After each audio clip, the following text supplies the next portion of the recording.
So, Atiku Abubakar presidential ambition don't they suffer some sort of setback for inside the South or the southern Nigeria generally?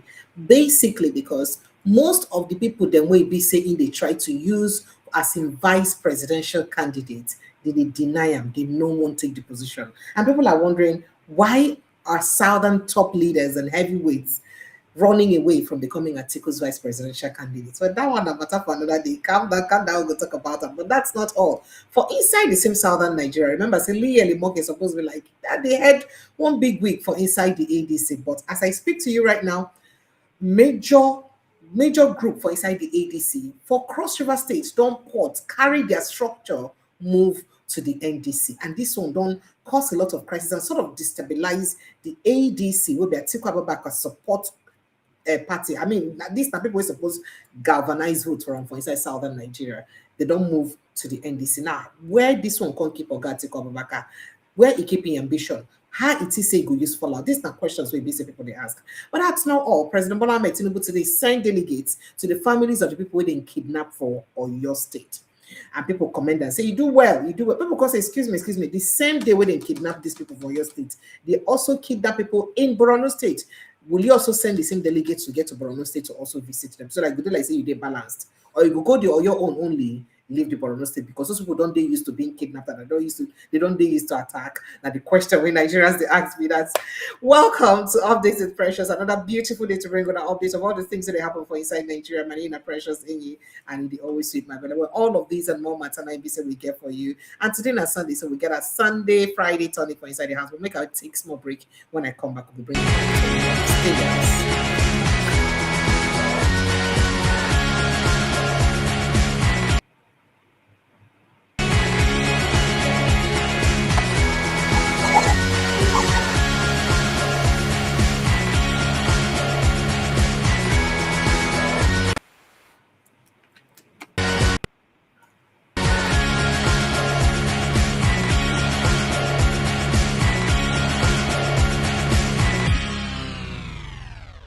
Good evening, Nigeria. Welcome to Updates with Precious. Another beautiful day to talk about the things and what they happen for inside our country, Nigeria. So let's just get straight to business and talk about. Good evening, Nigeria. Welcome to Updates with Precious. So this is another beautiful day to talk about all the things that are for inside our country, Nigeria. Today is Sunday, so we get Prince Francis Chilaka chillaxing somewhere for backyard. You go join us. But make I just go bring in some of the matter that really hot for inside the news today. Insecurity in your APC knocks Makinde demands resignation. If you resign, what's going to happen to the August at the top when then be the chief security officers of all of us? That now waiting people they ask can be that. Rivers 2027 Rainbow Coalition will decide who succeeds for Bara Wiki. You see, when I saw this news yesterday, I felt like crying. He said, let me make it clear, we have not chosen who will be the governor of Rivers State next. Saying that the Rainbow Coalition go choose. That is not be the people they vote. Now the Rainbow Coalition now go choose. Then the people no get choice. Well, they protect my mental health from River State matter. Moving on, Oyo kidnapped. Tinubu orders 1,000 forest guards, deploy special rescue team. And then let's see what we have here. Police arrest two suspects over attack on PDP secretariat in Bauchi. Yimo. Papri school abduction. DSS arrests suspects. Arms couriers recovers 15 AK rifles. Hey, now after them, 2027, OT Aberibe others emerged Labour Party candidates in Abia State primaries. And then employers call for action on transport, food, housing costs ahead of minimum wage talks.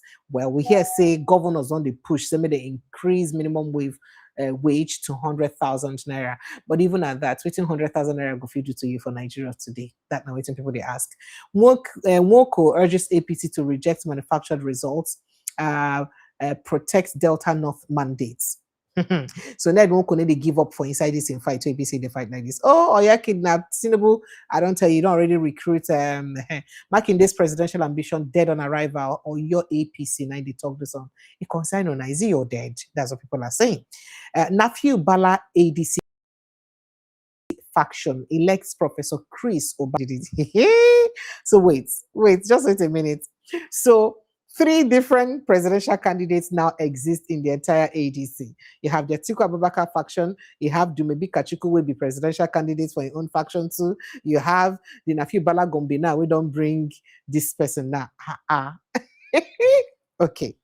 Now tell me which of them will come there for the ballot? Under which of them? Okay, I don't know. But I'm sure that before the election, all of this will be sorted out. So most of this still is subject to the court judgment, right? I'm simplest politician who doesn't steal money. I'm a China and talk. I mean, say, but and when he's saying they take money, 80% of the time, they correct. You understand? But what happens 20% of the time? That's a question where people they ask. 2027 ADC, Atiku won't get 10% in River State. Wiki vows. This your vow. Now the vow of Rivers people or now the vow of votes we on a go allocate. I beg, no go just enter inside of that. Just 2027, no zoning arrangement for single term of 4 years in a boy enough. And why boy they talk this on 2027. OD remains a boy PDP governorship candidate. And then mention my name if them born you where. Aisha Yusufu. And my former governor Wike they talk to like this. Hey, Aisha, wait, sorry. So that's Aisha Yusufu. He tell Wiki because Wiki thought say, I heard that somebody somewhere he lose election. He got Aisha come tell us say, come. He didn't born you well, Oga. Call my name because I go use you Rob Grant. Hey, I have disease that is not curable yet. Obasanjo 90 revealed this one. Oh, but at this your age, you must be very strong and handling it very well. Abduction, Tinubu sends Ribadu, IGP, Gbajabe Amila, ministers to Oyo village. Oyo kidnap, Shore threatens to lead protest to Aso Rock. Tinubu's 3rd anniversary, Wike set to 31 days to commission projects in FCT. And Sokoto LP produces candidate for 2027 polls. Let's see what we have here. That's about it. We could just move to other stories very quickly. Moving on to other things in which they share for inside the country. 2027, it's a foolish question to ask if P2B will protect your votes. Zachary Idris says Nigerians must secure their own votes against rigging and electoral fraud. Or your school abduction. Tinubu, other Nigerian politicians are satanic and should be disgraced out of office. Primate Ayodele, is this you? Well, that now waiting Primate Ayodele talk. He declares this amid escalating insecurities. That Tinubu, other politicians should be disgraced out of office.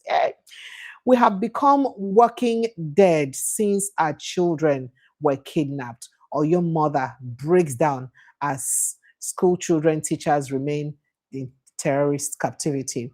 ADC crisis deepens as faction unveils Chris Oba as candidate. I told you already.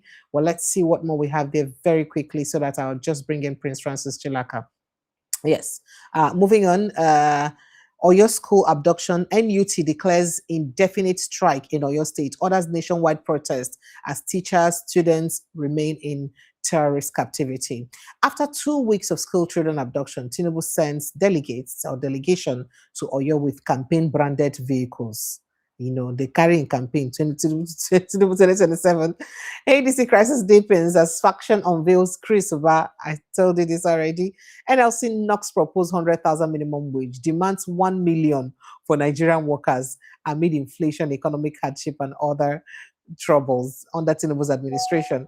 Articles 2027 ADC bid faces early crisis as Southern heavyweights reject VP slot. Why now? Why not they reject them? Oh, Amnesty International knocks Tinubu as more than 400 women and children remain in Boko Haram captivity over 3 months. Not barely 400. In fact, 416 for Borno State.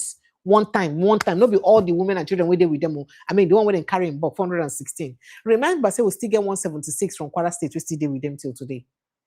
Just so you're forgetting. So please, it's not 400. I am less international. You guys are not calculating where your statistics is not statistics. It will also not be statistics you go chop, but your statistics need the statistics well because then plenty where them pass like that if they no reach form, except you meant to say 4 million children and women, because then plenty scattered around. Remember the ones who they run the kidnappings. Remember say Leah Sharibu still follow for that statistic, so because now that girl na they kidnapped that time. So all of them they follow for the women and children we still dey for the hand of captives. So then too plenty. I beg that your figure, you know go, you know correct. Nigerians call for DSS probe as Wike's aide, Lere Olayinka, hacks INEC portal, or not just hack, maybe he accesses INEC portal, maybe, they get free pass to the INEC portal. Shares sensitive voter registration information about Emeka Ike. Nigerians will say, wait a minute, how did you get to the back end of INEC portal to know when exactly Emeka Ike registered, where he registered, his center, how many times he's voted? How did you get that? Nobody else can get that information. How you go to the backstage to get that information? Well, that now waiting people they talk. I beg, make I go. I'm not part of any city boy group, Davido clarifies. Give us 4 years, we'll raise Nigeria's power supply to 10,000 megawatts. P2B vows to fix electricity supply. And then 2027, I'm humbled and deeply honored. Kwankwaso accepts nomination as P2B's running mate. I told you that yesterday, P2B announced upon his unveiling as the presidential candidate, he immediately, now he be the first presidential candidate to be the nominating vice president. The first presidential candidate to nominate his vice president, like Peter Obi, and he nominates Kwankwaso, and immediately Kwankwaso also accept him immediately. We then wait for the maths where others do. We hear Atiku Abubakar defining on at the come, and we will let's see in on that. We also they hear say that of the APC will be a lot of trouble, because if they drop Shetima because they won't balance do Christian Muslim candidates, that one another problem will go happen. If then Kukuma still carry and can't do Muslim ticket, yeah. That one a more problem again. We are got to number one position. How will he position himself like this now? So that another while. But P2B on now, he don't declare. Everybody don't know it on that now. Waiting people they talk. Make I just see a few things we'll go talk about. Bauchi governor denies plots to join PDP as Jonathan's running mate, reaffirms APM Senate ambition. And then Olawepo Hashim emerges Accord Party presidential candidates with 423,903 affirmation votes. We don't get plenty presidential candidates. We sweet. Buhari was overwhelmed by governance. Tinubu has no achievements. And so Chibike wrote in my Mechi talk. When I say I won't steal money, 80% of the time, I'm serious. I made you talk, and I asked the 20%. 20%. In fact, 1% is huge enough. Can't remain 20%. Oh, disgraced Senator Abo caught on video assaulting woman in sex tape shop, wins Labour Party governor ticket in Adamawa State. Labour Party governorship ticket. Abona there day now. Congratulations to Adamawa people. I wish them all the best. Bauchi governor denies plots to join PDP. I told you that. 3 future students arrested over death of 100 level undergraduates allegedly assaulted over 13,500 thefts. Xenophobia. Nigeria police warn against reprisal attack on South African nationals and businesses. You know what make we attack them, but many they kill our people. Nigerian police are not too much. APC group accuses Ondo Governor Ayeda Tiwa of undermining party unity, threatening Tinubu's 2027 re-election bid. Tinubu approves, I told you this already, 1,000 forest guards. Let's see what we have here. Farmers commuters stranded as Enugu Highway collapse, cuts off Ogu and Oji River communities. And the 94-year-old grandma's corpse vanishes from a boy mortuary ahead of burial as attendant flees. Family rejects substitute body. Hey, Islamic group Murik Blast Hate Campaign denies allegations of inviting bandits Boko Haram to Southwest Forest. And let's see what we have. Yohanese Youth Council condemns threat against Nnamdi Kanu's lawyer Ejimako over Gowon book remarks. ADC faction names Chris. Nigerian police recall retired officers as ad hoc instructors for training of 50,000 new constables. Well, let's just leave it here. Let's just leave it here for now. Well, joining us from inside the studio now, Prince Francis Chilaka. Prince Francis, good evening, sir. Thank you so much for joining us. Welcome, sir. Precious, how are you?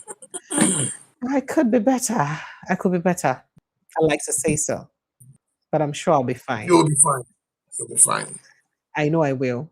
All right, sir. So let's get straight to the conversation. Let's start with Atiku Abubakar, your guy. So, former Vice President Atiku Abubakar's 2027 presidential ambition, we hear, has come under. I mean, the one under the. I mean, because in the under NDC is already encountering early political strain, as we hear that several influential southern politicians reportedly declined interest in becoming his running mates. One of which is Rotimi Chibika, Transport Minister. We heard that. Um, yeah, that he declined. You remember saying he win Chibika Amechi and Hayatuddin. The next day after he win, he go visit Chibika Amechi. And then today he went to visit Hayatuddin. Because he had said that he will meet them and speak with them so that they would all reconcile and work together for the success of the party. Now, political observers say Atiku's chances in the 2027 race depend heavily on securing a strong southern ally who can broaden his appeal across geopolitical zones. However, multiple sources indicate that some prominent southern politicians are hesitant to accept such an offer. Now, Oyo State Governor Seyi Makinde, who was previously speculated as a possible running mate, of course, has left for Allied People's Party and in be their presidential candidate. So he cannot drop Atiku Abubakar, and it's too late to do so. Other southern political figures from the south, south, and southeast also said no, and they would have said to be cautious, with some allegedly preferring platforms they consider more strategic or more strategically viable ahead of the elections, while others are focused on their own regional political calculations. Now, former Rivers State Governor Rotimi Amechi, as I said earlier, was one of them. He contested under the ADC. He rejected the outcome of the election, rejected the VP slot, according to waiting we hear. We don't know whether that's true. The emerging situation highlights growing fragmentation within the opposition political party. We also did hear that at some point he even offered former Imo State Governor Emeka Ihedioha too the same position, and we don't know if Emeka Ihedioha has accepted. So, what's in this delay, sir? With this early issue, what's in the main for Atiku ambition for 2027? If southern politicians are rejecting him to be his running Well, mate precisely. the truth of the matter is that Atiku has disappointed a lot of Nigerians. He did? Yes, he has. He has. He has disappointed his support base, and he has also disappointed those who believed that Atiku should become an enigma. Atiku should be somebody that should teach the next generation of Nigerians how to play politics. Atiku should be somebody that can say, "Oh, you young man, I see you. I see bright future. Come and join politics," and he grooms them. That's the role Atiku should be playing. The role of a sensible godfather. But no, Atiku listened to all the people that have been busy praising him. He listened to voices he shouldn't be listening to, including his own voice. He shouldn't have listened to his own voice. That kept telling him, "Go, you will win, go, you will win." It's unfortunate. Then bringing it to the fact that he's looking for a vice presidential candidate, I don't think anybody in his right mind in the South, the whole of the South, either from Southwest, well, Southwest, they can be funny though, but I know that nobody from the Southeast or the South that'll be willing to accept that slot. And it's because they don't want to become vice president, but because deep down inside of all of them, they know that the South is entitled to 8 years. The South is entitled to 8 years. So what Atiku would have done sensibly and reasonably would have been to pull out of the race and not even contest at all. But they say power corrupts. Absolute power corrupts absolutely. So as it is now, it's going to be dicey for anybody from the Southeast. Even if you're not a popular person, even if you're not known, it's going to be difficult for the person to accept to become a vice presidential candidate. Now, if you're not popular and you accept, you could just fizzle out into the crowd. Nobody will see you. But if you're a prominent politician in the South, especially in the Southeast, you'll be very careful of the consequences of taking that position. Why? So, Why being careful? Is it not politics? Is it that deep? well, Nigerian politics is not devoid of religion, ethnicity, corruption, even kidnapping. So these are the consequences that certain persons will face for accepting to become a vice presidential candidate to Atiku.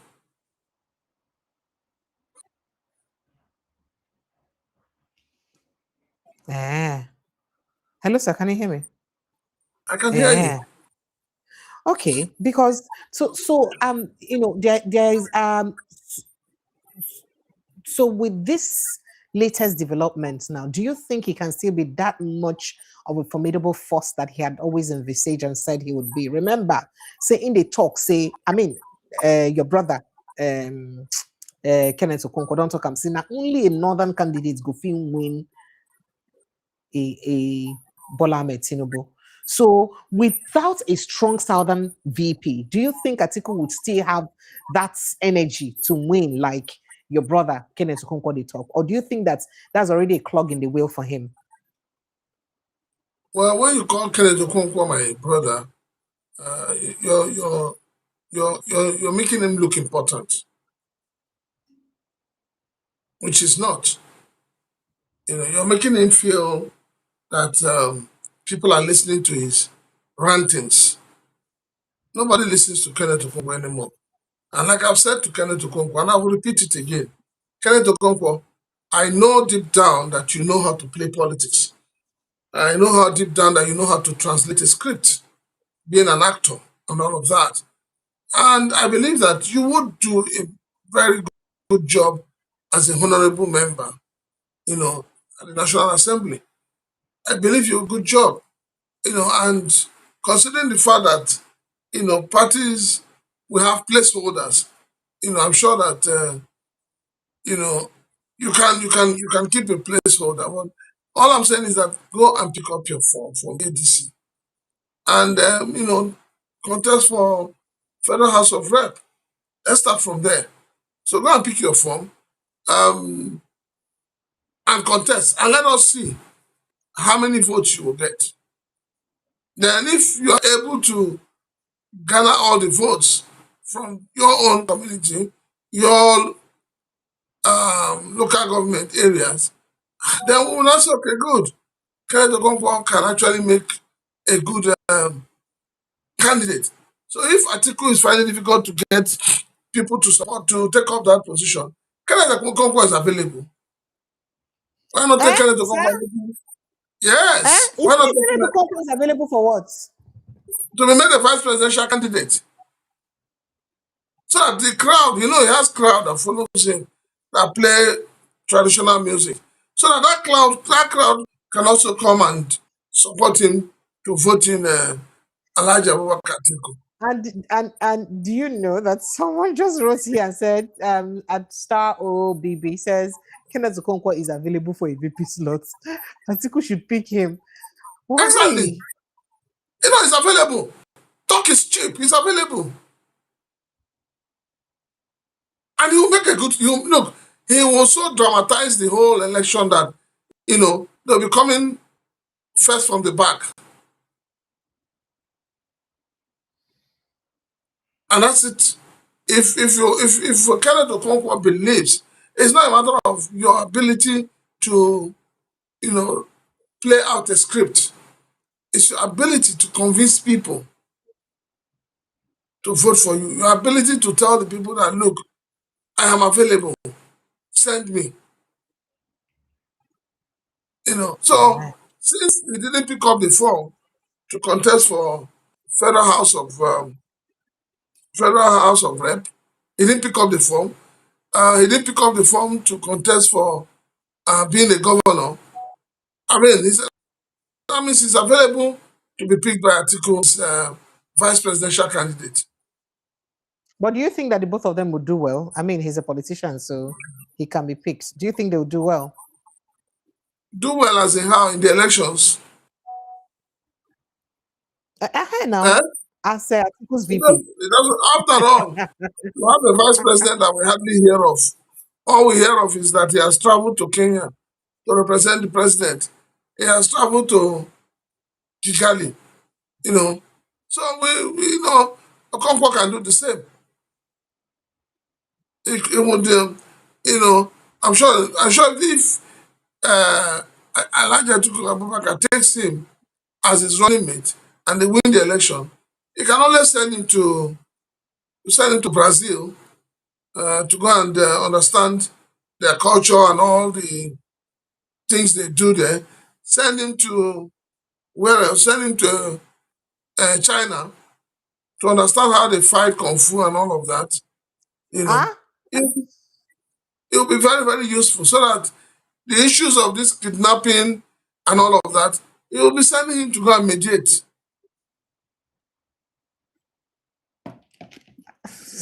I can't say anything about that. Let's just move on to other issues. Now, talking about elections very quickly, there's something very important I'd like us to pay attention to because now so would they use the ignore things until water go past Gary. Now, Nigerians have started calling out as they have done an investigation. They called for an investigation by the Department of State Services (DSS) following allegations that Lere Olayinka, media aide to the FCT minister Nyesom Wike, accessed and shared sensitive voters' registration information reportedly obtained from the Independent National Electoral Commission (INEC) portal. That is their backend, their main portal. Now, the controversy emerged after Olayinka shared details linked to Nollywood actor Emeka Ike's voters registration transfer from Imo State to the Federal Capital Territory, a move tied to the actor's reported political ambition ahead of the 2027 general elections. So, yeah. So the post, which was initially seen by some users as a political commentary and a response to Emeka Ike's political interest, quickly generated backlash once the nature of the information shared came under scrutiny. And people realized that that information, they don't just forget them like that. So Nigerians on social media allege that the details contained in the post were not publicly accessible and appeared to originate from the restricted INEC administration systems or administrative systems. Now, post online appeared to show voter registration records, timestamps, and application details, that users claim are only accessible to authorized INEC ICT officials and data managers alone. How did he get that information? Now, this has fueled concerns over possible unauthorized access to the Electoral Commission's internal database or digital infrastructure generally. So as the controversy spread, many users demand that security agencies, particularly the DSS and the rest of them, launch an investigation into how much or how such sensitive voter data was obtained and circulated publicly. How did he get it? Now, some commentators are also referenced provisions of the Nigerian Data Protection Act, NDP 2023, arguing that the alleged exposure raises serious concerns about voter privacy and data protection compliance. So, however, neither Lere Olayinka nor the Independent National Electoral Commission has issued official response to the allegations as of the time of, that we're doing this presentation like this. The incident has further intensified public doubts over Oga Amokweto. In fact, as I talk to you right now, people are now saying that they've not renewed the call for his resignation, basically, that he should resign because they don't understand what he's doing there. Prince Francis Chilaka, you see, some quarters in the talk say, this one when they do like this, election don't come, it don't go, it don't finish like this, because people where they handle the election, they don't already know who they won't give unto. They don't already do it in they won't do. That's what some people are saying. And this kind of situation, now one of such situations will make people they talk say election don't end. When the electoral, you know about the alleged compromise of Amokwito, or bias of Amokwito towards the ruling party already, with that trending conversation about around him. So people are saying, with all of this going on, hey, it doesn't look like you guys are going to have it easy at all. So what does this mean, especially considering the integrity of the 2027 election? Are we even going to have an election, or is just actually concluded? They're just waiting to post to call results for us. Well, what you've said is what a lot of people have said. Um, a lot of people have tried to tell Nigerians that the election has been conducted and that all they were waiting for is to hand over the doctored results across the wards, down to the local government and then down to the states. It will be a shameful thing, honestly speaking. It will be so shameful if the government of President Bola Ahmed Tinubu fails to conduct an election. Every atom of respect and every atom of trust people might have, one might still have for his government, will be thrown to the bush. Hmm. So we know that there is pressure. We know that certain things that were said to have been put in place is beginning to expose itself. The thing, there is something about politics. You can't be too careful. Mm-hmm. And sometimes, in trying to impress your opponent, you may actually expose yourself to your opponent. Oh, Chim, you think that that's what happened to him? Why he was trying to impress Yes. or oppress his opponents, he can't expose himself Yes. unnecessarily. So that's what is playing out. And it will continue because a lot of things that they have planned to do during the election, they have to go back to the drawing board. I can tell you this for free. If you go to the north now, what you see, is flyers. They paste them on everywhere. They say, rig and die. All right. So And you know, taking a look at that tweet he tweeted. Excuse me, sir. Just like he said, is what was meant to bring down Emeka Ike. He posted some screenshots. I beg your pardon. Sorry, excuse me. And then he said Emeka Ike was a registered voter in River State and in Imo State. He only transferred his INEC registration to the FCT on May 15, 2026. How did he get that exact date? Because that information is not a public knowledge. It's not publicly accessible. it simply shows you that INEC is compromised and that INEC is, is actually playing at a script that has been written. And Okay, that's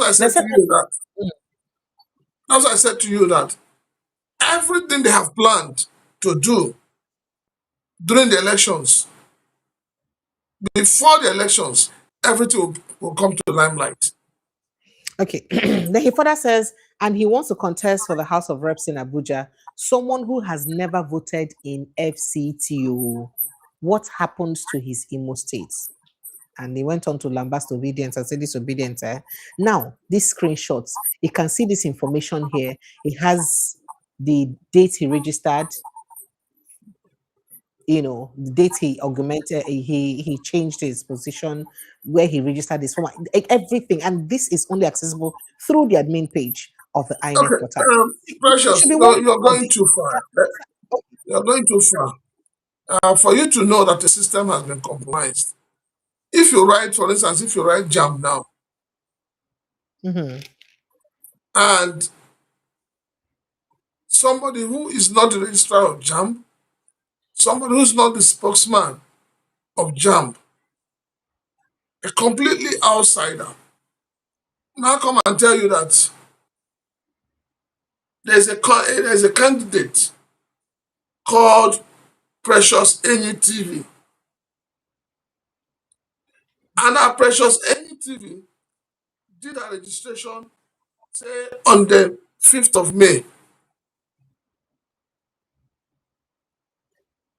And she's meant to write 1, 2, 3, 4 subjects.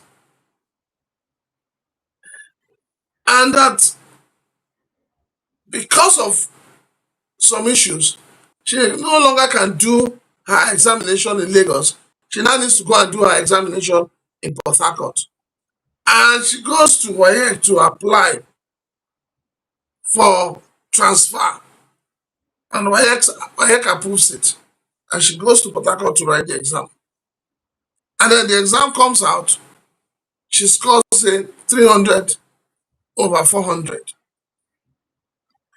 And then tomorrow, from nowhere, somebody who is working in a ministry, not the Ministry of Education, mind you, and the place the person is working is such that you cannot have access to certain information except you are the officer in charge of that office.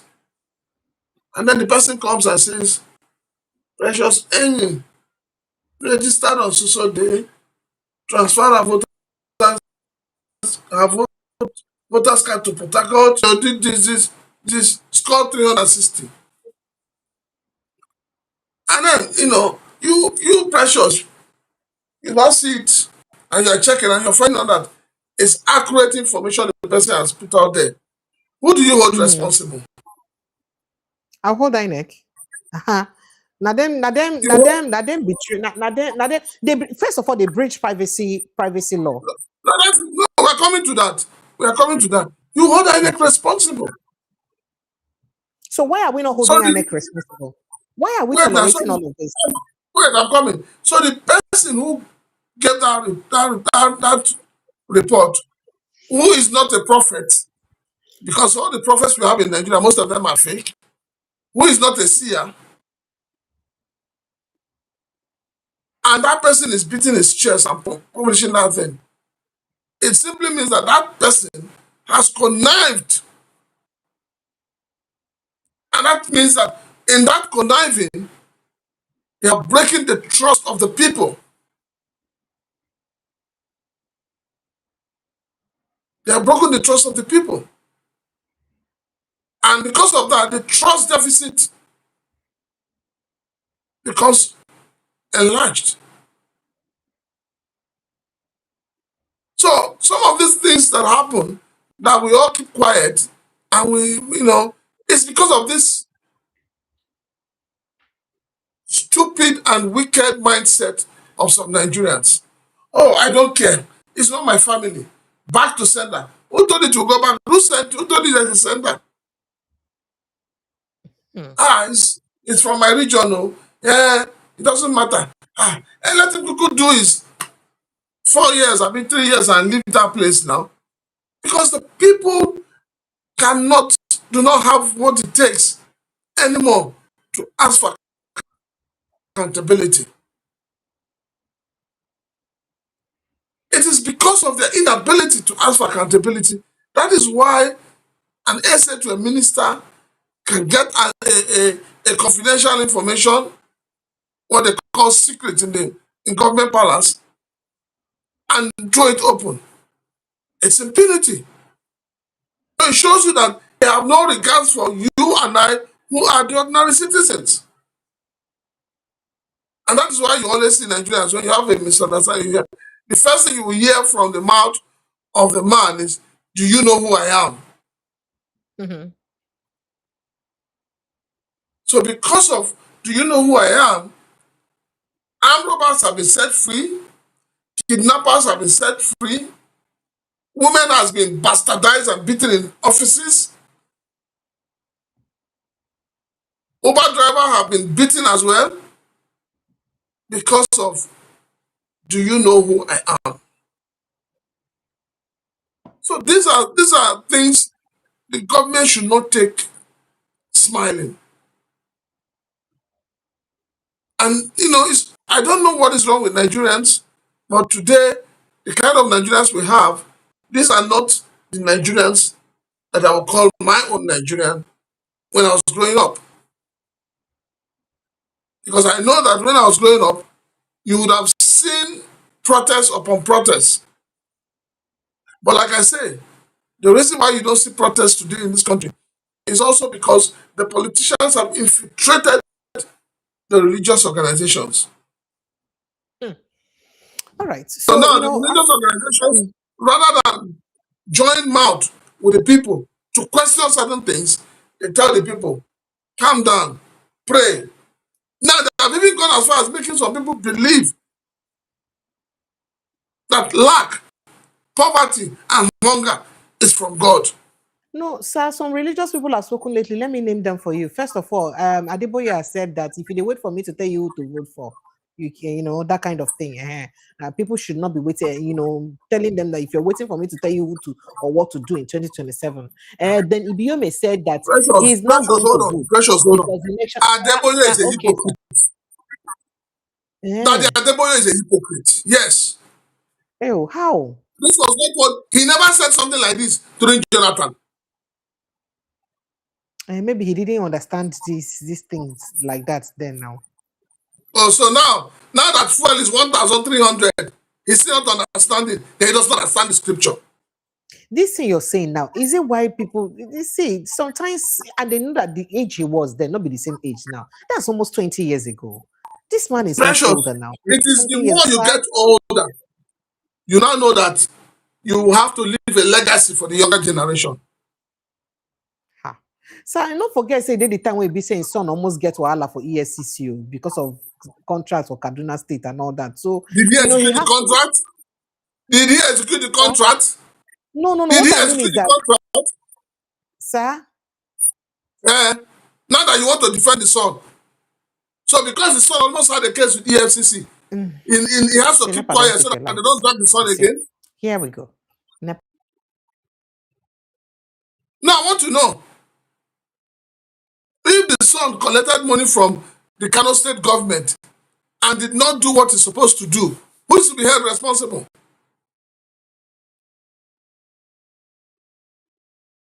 So please let us put things in perspective here.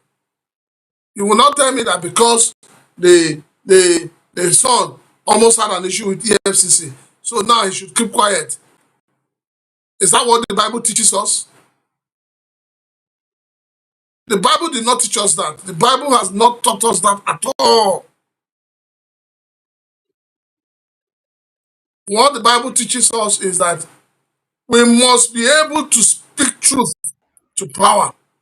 That when your leaders are not doing the right thing, you must point it out to them.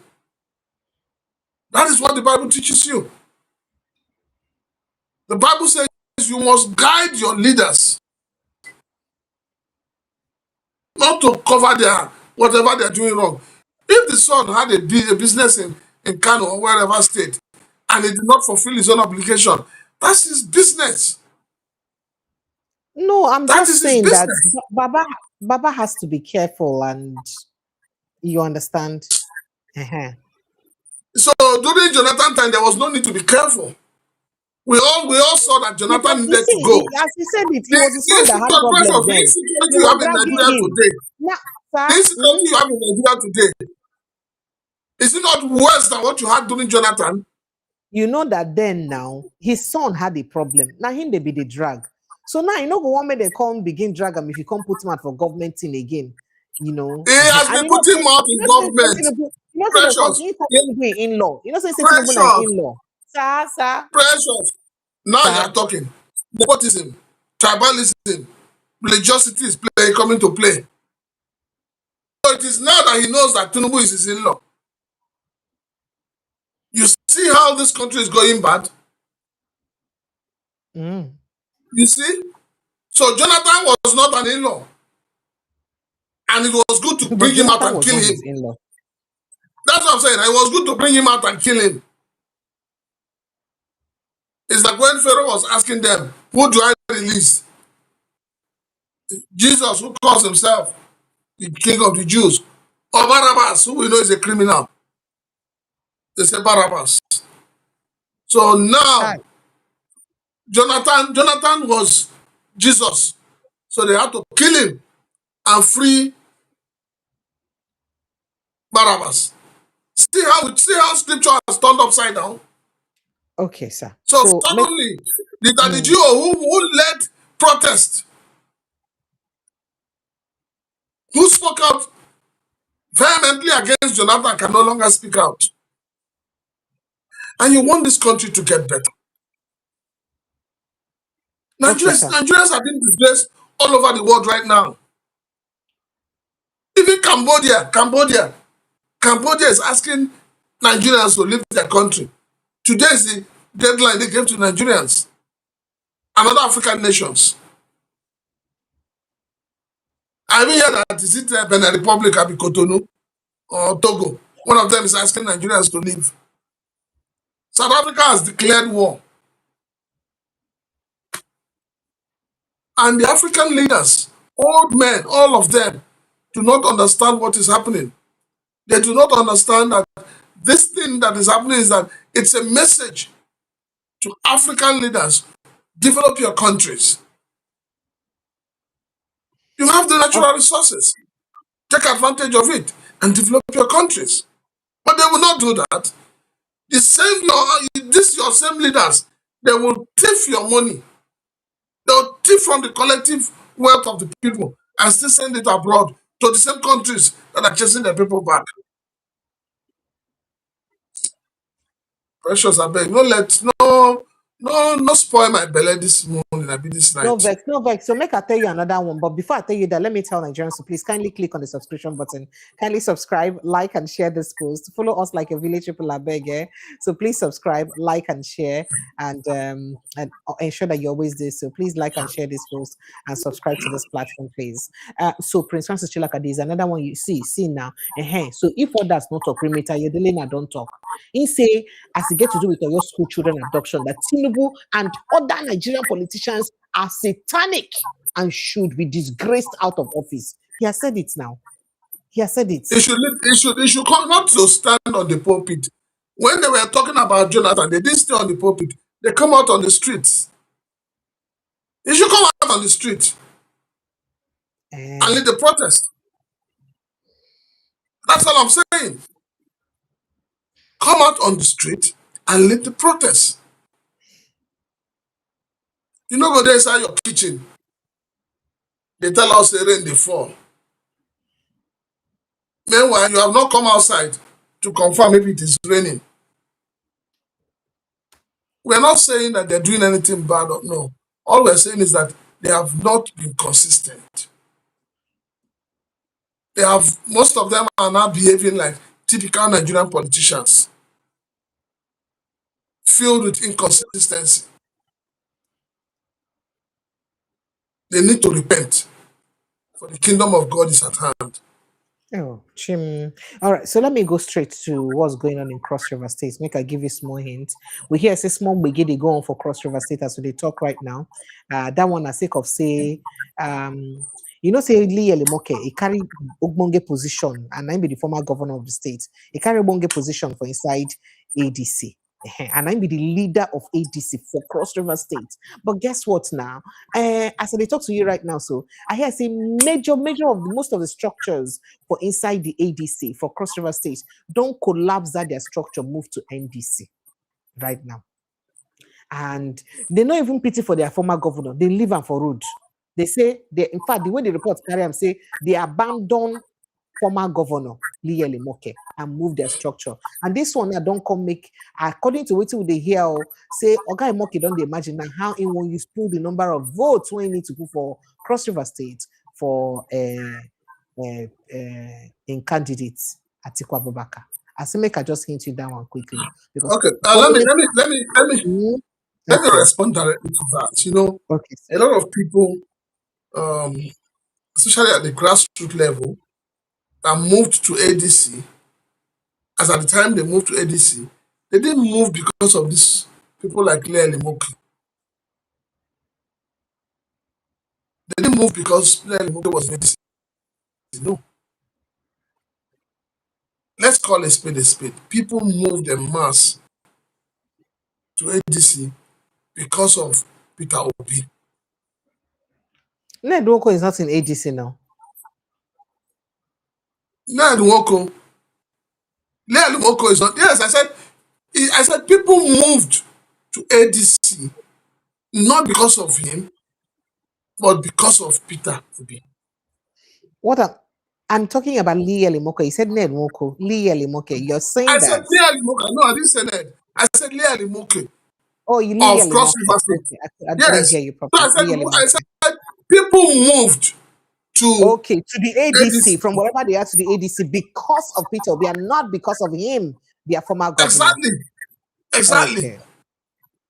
So immediately Peter Obi left and went to NDC. The same people, there are people who have said if Peter Obi enters rat hole, they will enter the rat hole with him. Oh, is it that serious? And people, listen, precious, people are not advocating for Peter Obi because they think he has a magic wand. No.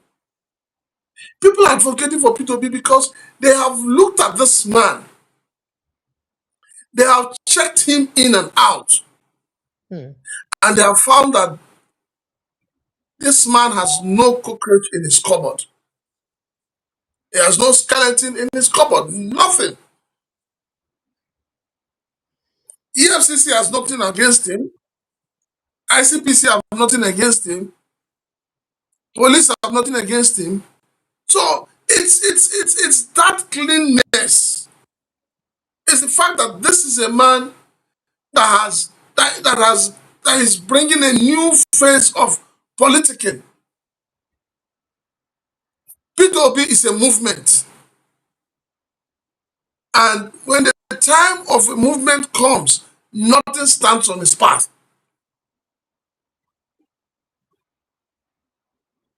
So it is not because of Liyel Imoke that people moved into ADC. No. So we need to tell ourselves the truth. But politicians, even when they know on the election day, they know that they are having only 2 votes, they will still tell you that I will win.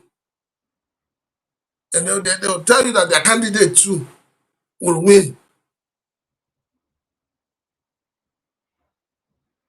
That's the major problem with political class. All right. So what do you think that really... Okay. I'm sorry for you, but the people have spoken. There's nothing you can do about it. I was going to ask what that means for Atiku Abubakar's ambition on getting southern votes. You know that he said he has always won southern votes. Well, He's saying this time around, let's see the southern votes he will win. Atiku probably would have been a very good presidential candidate. But he keeps coming out when he shouldn't come out. And this coming out this time was a calculated misadventure. Because if the South is saying that they are entitled to 8 years, because Buhari has done 8 years, I would have expected Atiku to become a godfather. But he needs to fulfill his lifelong ambition. The one where you get now, wait, precious. The one where you get, we don't fulfill a life ambition. Where body deals for Nigeria? Where the body deals? Say you no go dey fair. Say Buhari fulfilling lifelong ambition. Tinubu fulfill his own. Make Atiku no fulfill. The one where Tinubu don't fulfill. High bills for nobody. Now wait to make the same we no vote another person who won't fulfill ambition. No. Nobody won't fulfill. Not fulfill for us. We will fill the carton by ourselves. So Prince Francis Chilaka, I say waiting this song will mean this whole drama where they go on now, and this one with some of the ADC southern structures don't they move towards the NDC. Waiting it go mean for Atiku Abubakar presidential candidacy. It simply means that Atiku should know that he miscalculated and that the people are rejecting him. They don't start. This same tsunami that you see going on in some parts of the south, e go reach north. E go reach north. Because very soon, in northern brothers will tell us, say, oh, guy, you fuck up. Sit down. No, but they are the ones angry with Kwankwaso, that Kwankwaso is following. Who are the ones angry? The ones employed by the governor of Kano State. Are they the only ones angry? Tell me one elite in the north, one strong politician in the north has criticized Kwakwaso. Mention one person. It's only in the southeast you have the likes of Hungry Okoye, Kenneth Okonkwo, that will open his mouth and be criticizing his own brother. Even with what is happening in Nigeria today, even the way we are buying fuel at 1,300, 1,350, 1,005, buying what do you call it? Gas 1,618, 2,000. How many prominent Yorubas? How many have you seen come out to demonize President Bola Ahmed Tinubu? You know, no need the Igbo man I sabi talk. No need the more. Yes, we believe, yes, it's true that the Igbos are Republican in nature, but you must learn to play the politics of the country. Okay. This time is for the South to do the 8 years. Atiku should honorably give up that ticket. Okay, sir. So talking about that, let's face one of the very, very critical issues who they experience for the country, maybe the insecurity. You know, say about 42 children, 9 they kidnapped for inside Borno State. The same day, we didn't kidnap 46 children for inside Oyo State. And all of this why Nigerians on the blast President Bola Ahmed Tinubu in wife that they are silent, they're not saying anything. But President Tinubu don't come tell and say, oh, it's okay. Honorables is okay. Stop shouting. Stop shouting. I have heard your cry. So you know what? We will come and go and see them. So President Bola Ahmed Tinubu today sent some delegates led by Oga Gbajabi Amila, the IGP of police, Nuhu Ribadu, then go see the victims. And they express President Bola Ahmed Tinubu empathy and goodwill as they reach there. Tell them, then explain to them, say, may they no worry, President Bola Ahmed Tinubu dey in charge.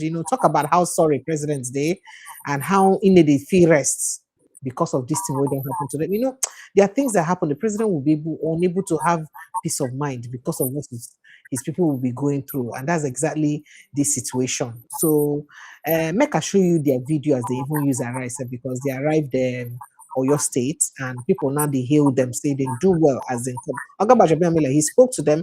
The women that come, they said quite a couple of things. The women cried and talked about how they have become walking dead since their children were kidnapped. The husband of the school principal, where they don't use since they do video contacts, I've been made a release in wife. In fact, it was quite. I can't play that video because I just can't stand the emotions of what those parents and families are going through. Honestly speaking, so forgive me if I refuse to play that video because I don't tire. Make I protect my mental health. I can't stand knowing that there are parents who have been unable to see their children for more than 2 weeks. Hey, I don't know as me I go feel, so. And I'm waiting to make an offer plan. But however, make I show you when the entourage of President Bola Ahmed Tinubu land on your state come do the thing. So this they were defending.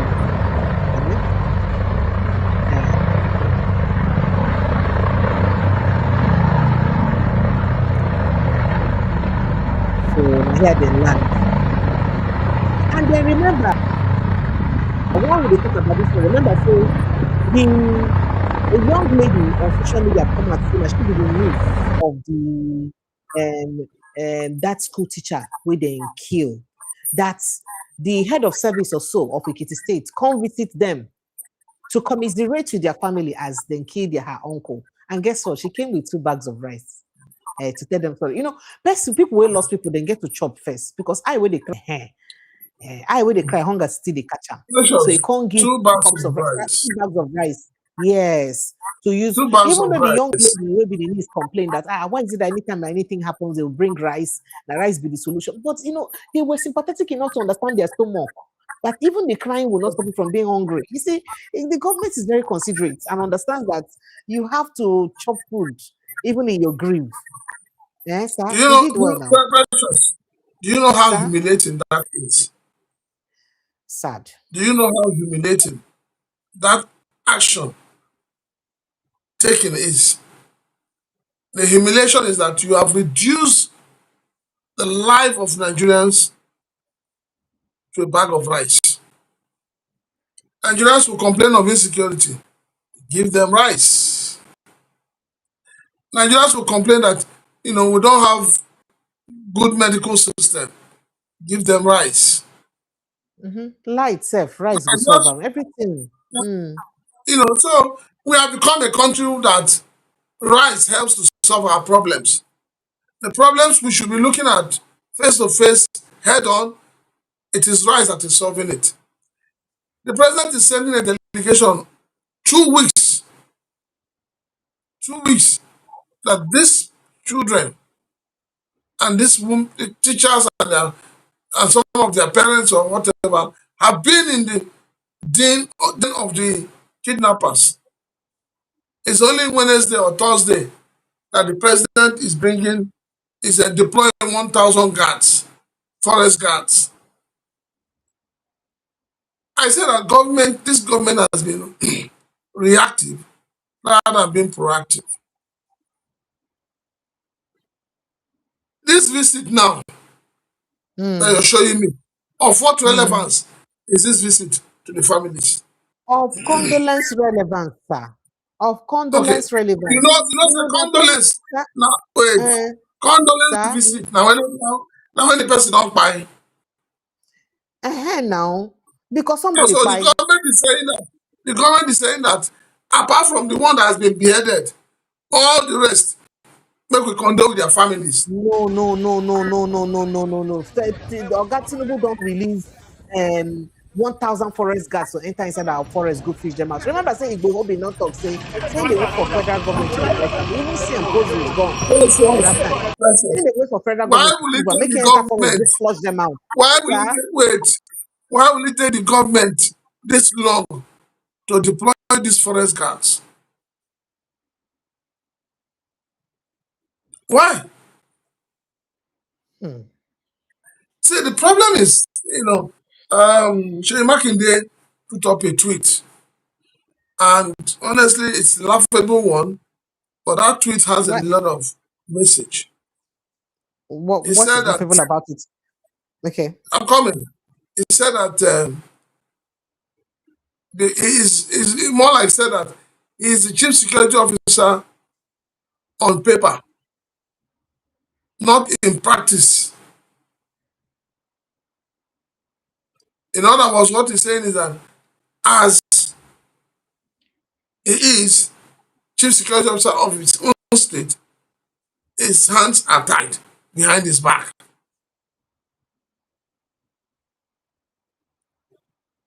The state governor collects money every period, at the end of every month.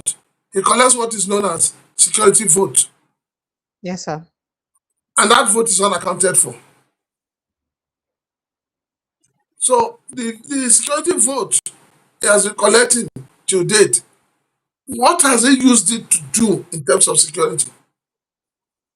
Okay, sir. So, can I ask a question? This Because is why I'm not me. asking this question is that Okay, if sir. he had if he had a security network under his office, like other state governors have done. Which state governor has a security network outside the Nigerian security forces? Which state governor, sir? Hold on, precious, hold on. Get what I'm trying Okay, to sir. say. Okay, sir. In Lagos today, you have last Mabi. Last month is not Have you not security. noticed? Calm It down is. It now. is not security. It's a I know. traffic agency. Calm down. I know you are defending. You want to defend. No, I am You not want to defending defend because no, precious. I'm not You want defending, to sir. defend Makinde. But I want to tell you something this night. You know they pay me, so I'm not a defender. Wait, I want to tell you something this night. We're being realistic. Go Whether ahead, you sir. call last man, force or not, police or not, armed or not, have you not observed that any part of Lagos that there's a small crisis, the police will be deployed. Last man will be deployed. Now, neighborhood security corps, now they deployed more of them than last man. They have a neighborhood Where security is corps. neighborhood security in Oyo State? These are questions I want to ask. Where is his own neighborhood corps? Where are they? So apart from Lagos State, tell me which other states get internal security agency called neighborhood security corps? Where Please, are they not establishing it? So the question is that in fact, make a first of all play with Shoyi Makinde talk before I go ahead. No play, no play. Continue, no, no play. Not be that one I won't play, and the one when you talk another day concerning this matter where you talk. Make I talk when you address them so that you see. See, one have got our own school, and our teachers no one there. This is a very tough period for me as a person and also for our state.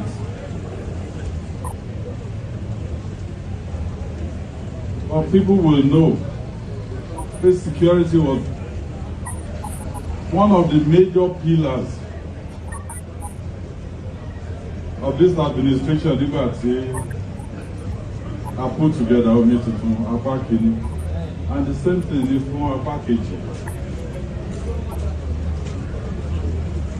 And it will remain a major pillar. Ìjọba ìtòdé kò sí nǹkan tó ń jẹ́ Àmọ̀tẹ́kùn ní Ọ̀yọ́ State. We wanted state police. It was because get state police ní a ṣe ṣe Àmọ̀tẹ́kùn as a stopgap. They should stop wasting Nigeria's time. Àmọ́ bá ṣe ṣe Àmọ̀tẹ́kùn. The Speaker of Oyo State House of Assembly 1B, we passed a common law in Gbogbo Southwest, the House of Assembly, Gbogbo states tó wà ní Southwest Nigeria, they passed the law.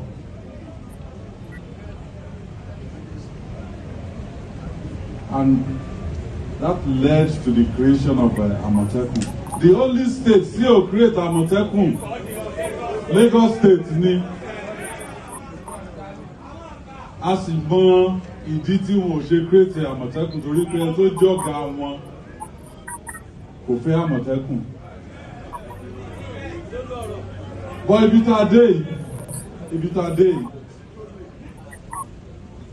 tó mọ̀ pé ajá lọ́bọ̀ fún wa. Tí wọ́n bá fẹ́ ṣe state police, don't ask the Inspector General of Police láti create state police fún wa. Our state assembly will create it. Give them the authority, the support. They are here. Within the shortest possible time, state police will come to be. All right, so here it is, sir. You mentioned that they have other agencies. Here he stated it clearly. Remember that Oyo State and Ondo State, when God bless his soul, the former governor of Ondo State was alive, they were the ones that championed the cause of Àmọ̀tẹ́kùn, and they largely funded. Then, together with other Southwest states, Lagos State refused. You heard when he said it, and they have helped very well in securing their forests where these guys stay. So that is one measure they have put in place. Your Southeast, I never see the one they do, but that's on the one hand. On the other hand, as a state governor, he collects security votes, and you expect him to establish a security network under the Constitution of Nigeria. He know if it establish any other security outfit, will go supersede the one where Nigeria gets. And he Okay, no, sir. And then if he even has to do that through the police or army, he can't do that without the approval of the federal government. Because they all came from the top. Beautiful, So beautiful. not I me agree with making a you. case for the governors. I agree with you. I'm sorry, I sir. agree Please with let you. me quickly clear a notion, please, sir. I beg your pardon because I don't like my character being assassinated. If you ever By can who? prove it, not be you. Who is Somebody they say assassinating your that they character? defend people who they give me money. No, not be you, sir. No, no, no, Somebody no. said they defend Precious, people who they give nobody's me money. assassinating your character. Not be What I'm you, sir. trying, I'm you talking think? to somebody else now. Sir, please. Okay, Someone has said it here that I support people who give me money. Please don't insult me with that. Nobody can pay me. Nobody can pay my conscience. It would have been my children who are in Precious, that please, forest. And this is not Precious, something that we joke ignore that about. person. That But person we're is talking about the reality of Nigeria. What's in the happen now for Nigeria and this? Why do you think all the governors feel precious. that like they're handicapped? What would they do? Precious. Let me Did you not hear this what the see, president said? Is Precious. it not the I president that agree was with championing you. See, the case of state police? Why has he not executed it all along? I'm coming, Precious. sir. This same president, I'm coming, sir. Please let me just land my thoughts. This same president was here, he was in this same country in 2014, and he saw how this same insecurity was used against Jonathan. He was one of those who kept tweeting and saying that Jonathan was incompetent. He even mentioned that Christians were being killed. In fact, everything he said today against Jonathan is happening times 10 under his watch. And then now he's saying that his enemies are the ones who are using this security. They want to use it to destabilize his country. Now, your enemies self also make you, feel they respond on time to show empathy. Your enemies now make you, even though they do, feel show empathy. And then your enemies could do that as the chief security officer of the country. You cannot sweep together the terrorists and the enemies together, disgrace them, because you have the mandate to do that as a president and commander in chief. You can do away with these bad people who are destroying your name. And you want us to believe because that your enemies, you're helpless. The same line they use for Jonathan. So how do we believe that they indeed want to solve this insecurity problem when we have seen this happen before? It's like a script turning. The page turning. Go ahead, Sam. Sorry to cut you. Precious. Sir, Protect your mental health. I not go protect because this Let thing me could be finish. anybody picking Let me tomorrow. It finish could be now. anybody wife or husband. Let me finish. Now you're coming to where I'm coming to. We're going to go the same direction. Governor Makinde, if your son or your daughter and your wife were kidnapped, will you come out and tell Nigerians that you are incapacitated because there is no state police? This is the question I'm putting to him.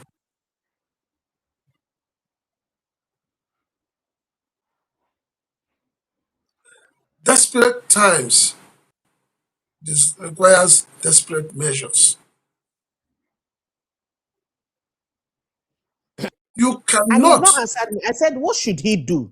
Make him go hire Let me people from finish. South Africa No, to that's what I promote said to them. you. That's what I said something. I said, if his Or make him go hire son, from US to pursue them. if his What do you son, expect him Precious, to do? listen to the question. If his Okay, sir. son Okay, sir. and his wife, or his daughter and his wife were kidnapped, will he come and do a press conference and tell the citizens of Nigeria that the reason why he has not been able to take steps to rescue his wife and children, or wife and daughter, wife and son, is because there's no state police? For me, I totally disagree with that. For me also, Precious, I do not, I repeat, I do not think Nigeria is ripe for state police. So we should continue the way we are. For us, I'm coming, Precious, there is always solution. For us to get it right in terms of insecurity, in terms of policing, we must make sure that the police understand their core responsibility. Today, what you have playing out is that the Nigerian army, they're the ones now doing the job of the police.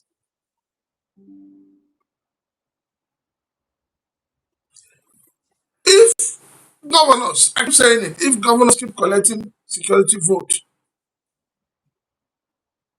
and marundas and intruders enters into their state to cause havoc, then that money they've been collecting as security vote should go back to the federal government.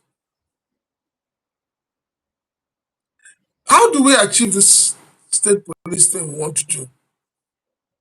I believe that we must, first of all, test what we want to do. Test it once, test it twice, and be convinced that what we want to do is practicable. Go ahead and do it. What stops the Inspector General of Police from breaking from that status quo we have been standing on?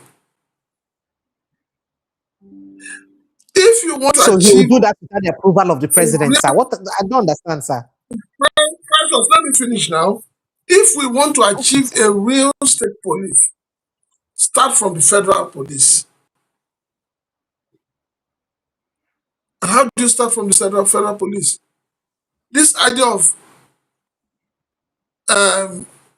we're trying to build unity. It's not working as far as service delivery is concerned.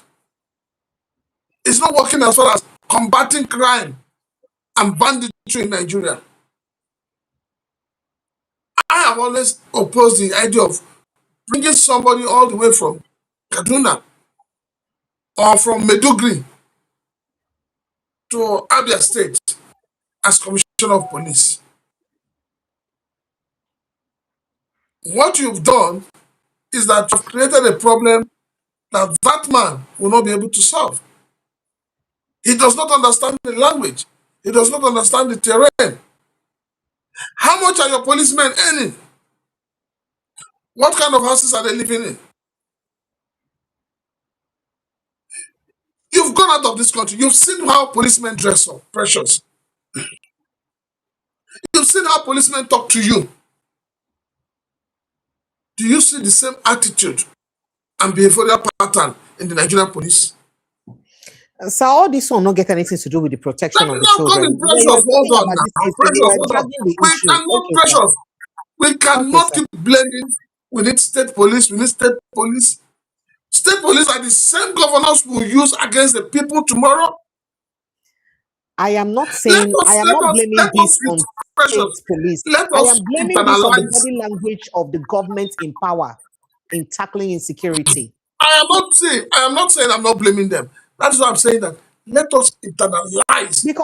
Because the kind of power where the president and leadership of Nigeria hand, there is nothing they cannot do if they wanted to do it. There is nothing they cannot do. So why is this so difficult? Francis Chilaka, do you know that as I am now, I am talking this thing, assuming I am one somewhere in Karadlamuda or one name that they call it, and hiding inside the bush and making this thing, do you know that the police can fetch me out? So why are they not fetching out? Why is it hard for them? These guys brandish. Imagine streaming beheading a human being. Why are they not fetching out the bandits? I don't know. Why are they not fetching out the bandits? I don't know. So now you're coming back to asking me.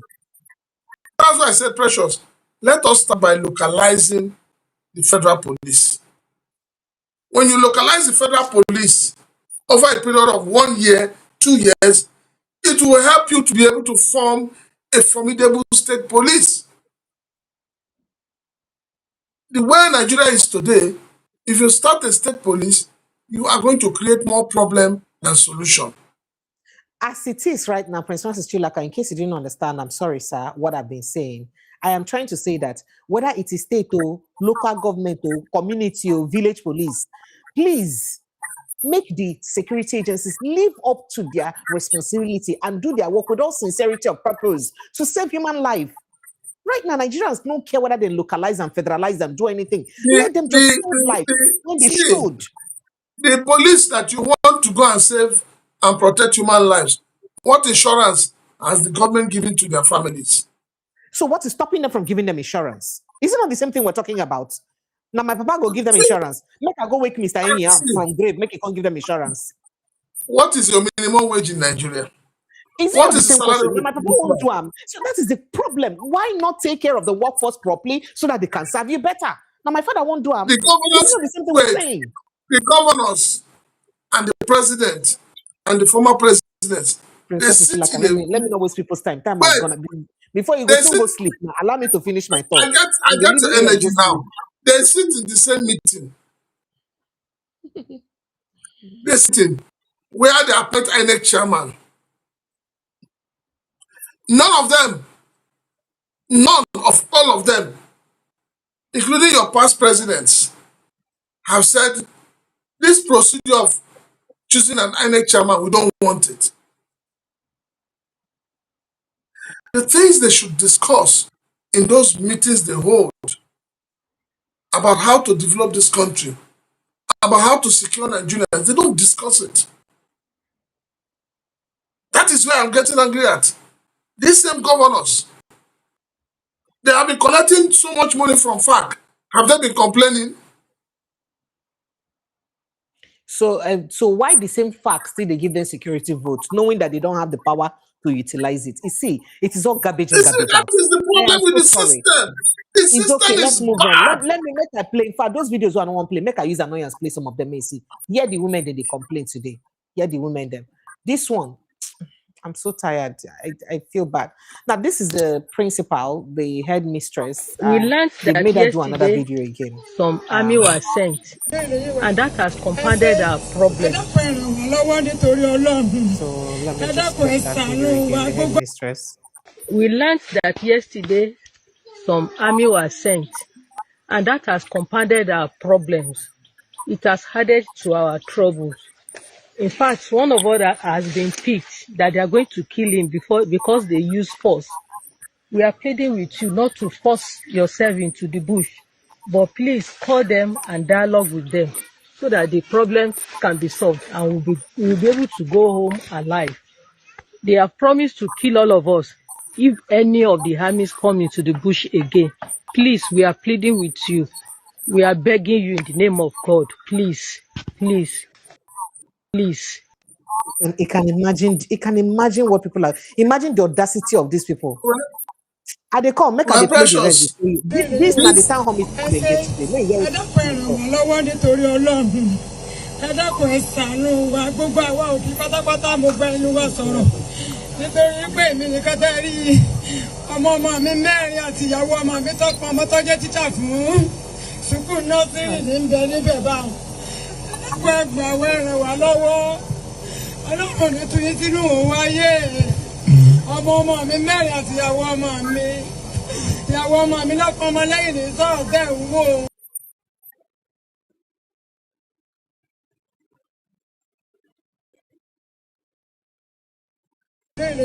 sọ fún ike ọlọ́run á rẹ̀ ilẹ̀kùn. wọ́n ní kẹ́ má sunkún kẹ́ má fòyà.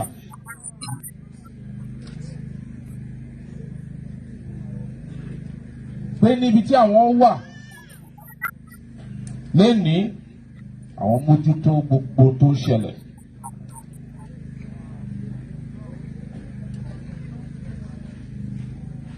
pé kẹ́ lọ sinmi. kẹ́ni fọkànbalẹ̀ pé ìjọba àwọn President Bola Ahmed Tinubu wọ́n wà lórí situation tàbára wa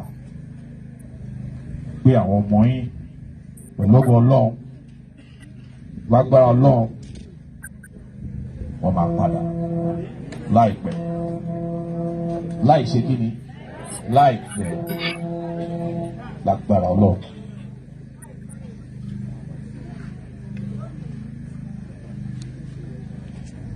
wọ́n dẹ̀ fi yé wa pé àwọn kan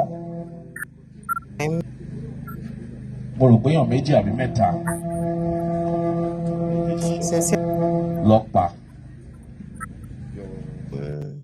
mẹ́ta lọ pa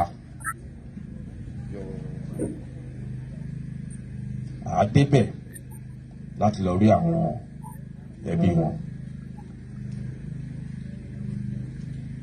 àní rírú ẹ̀ mọ́ Ọlọ́run àforíjì wọn á gbé wọn sáfẹ́fẹ́ rere ọjọ́ á jìnnà síra wọn. Make I just end that. Not vex. So in the midst of this, make I show you what people say about our first lady today. When I finish that one, I go show you what on a city boys they busy they talk. Amidst all of this thing going on and the pain and pain rape people they go through, I'll show you what they talk. No vex. First of all, see your lady, first lady convoy today, where people they complain. Like Wait till I tell you. Over 50 vehicles, I'll be about 50 vehicles.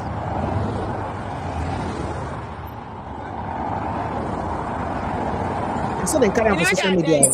In there they go back home.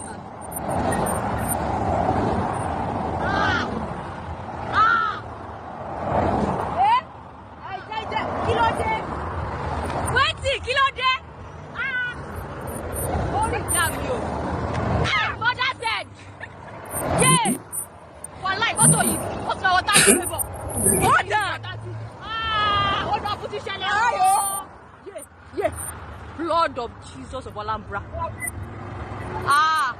You never finish. Oh, like what it though? Kilo de.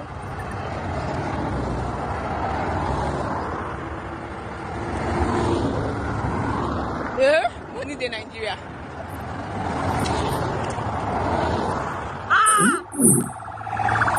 What do you have to 40? What 50 says?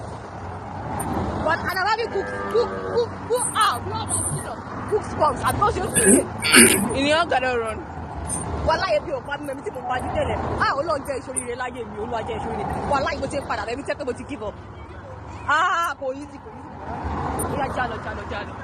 Let's go. Now, this now the convoy of a first lady for inside the southwest soil, the same soil of the southwest. So if they kidnap these children, that she did not mention a word about them during her Children's Day message to the public. She not even recognize the children they kidnapped at that time. Now see what's in the person of the Federal Republic. We're asking you all to have faith in Asiwaju Bola Ahmed Tinubu. We're asking you all to have faith in Asiwaju Bola Ahmed Tinubu. He is already driving this country in a direction this country has never ever seen. And I continue to pray for his life, continue to pray for his second term. This is a man that has come in and has seen cracks. Instead of just trying to pass by and waiting for the cracks to continue to spread, I just think, let me leave it for the next man. He's actually trying to fix it today.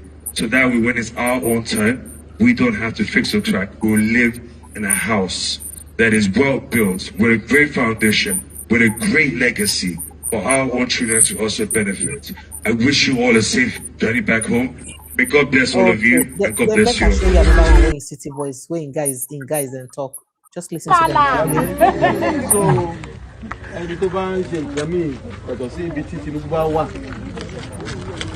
nítorí ọba rí àfaramọ́ o so àní sọ jù bẹ́ẹ̀ lọ so ibi tí ààrẹ wà ibẹ̀ làwọn wà so tó bá dẹ̀ yá láàrin ìgbà tá a wà yìí bá sí ọ̀sẹ̀ tó ń bọ̀. Help us interpret this in talk, Abeg, sir.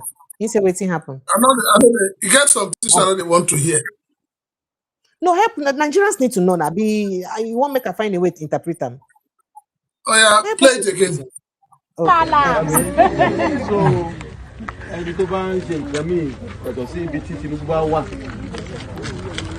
nítorí ọba rí àfaramọ́ o so àní sọ jù bẹ́ẹ̀ lọ so ibi tí ààrẹ wà ibẹ̀ làwọn wà so tó bá dẹ̀ yá láàrin ìgbà tá a wà yìí bá sí ọ̀sẹ̀ tó ń bọ̀. Abeg, wetin in talk, sir? It says wherever Ààrẹ is, that is where they will be. You know, that's just the message that they should support wherever he is. That's where they will be. It doesn't, because there was something else he said on social media that I don't want to say. But let me leave it there. So you can imagine what people they talk about, the insensitivity. And did you see the buses that they used to pick them up? Buses where they put renewed hope. That is, you came to sympathize with people and you're carrying campaign vehicle. You're already campaigning. Well, Nigerians, please remember that phone lines are open. Please share. Sorry, let me tell them to. Let me tell them that they can call in. No vex. I know they quarrel you again. We're done. We've made good. No, I'm not quarreling. I just want to say that, when we started, I told you, I said, what is the value of Nigerian life? You can see, you can see that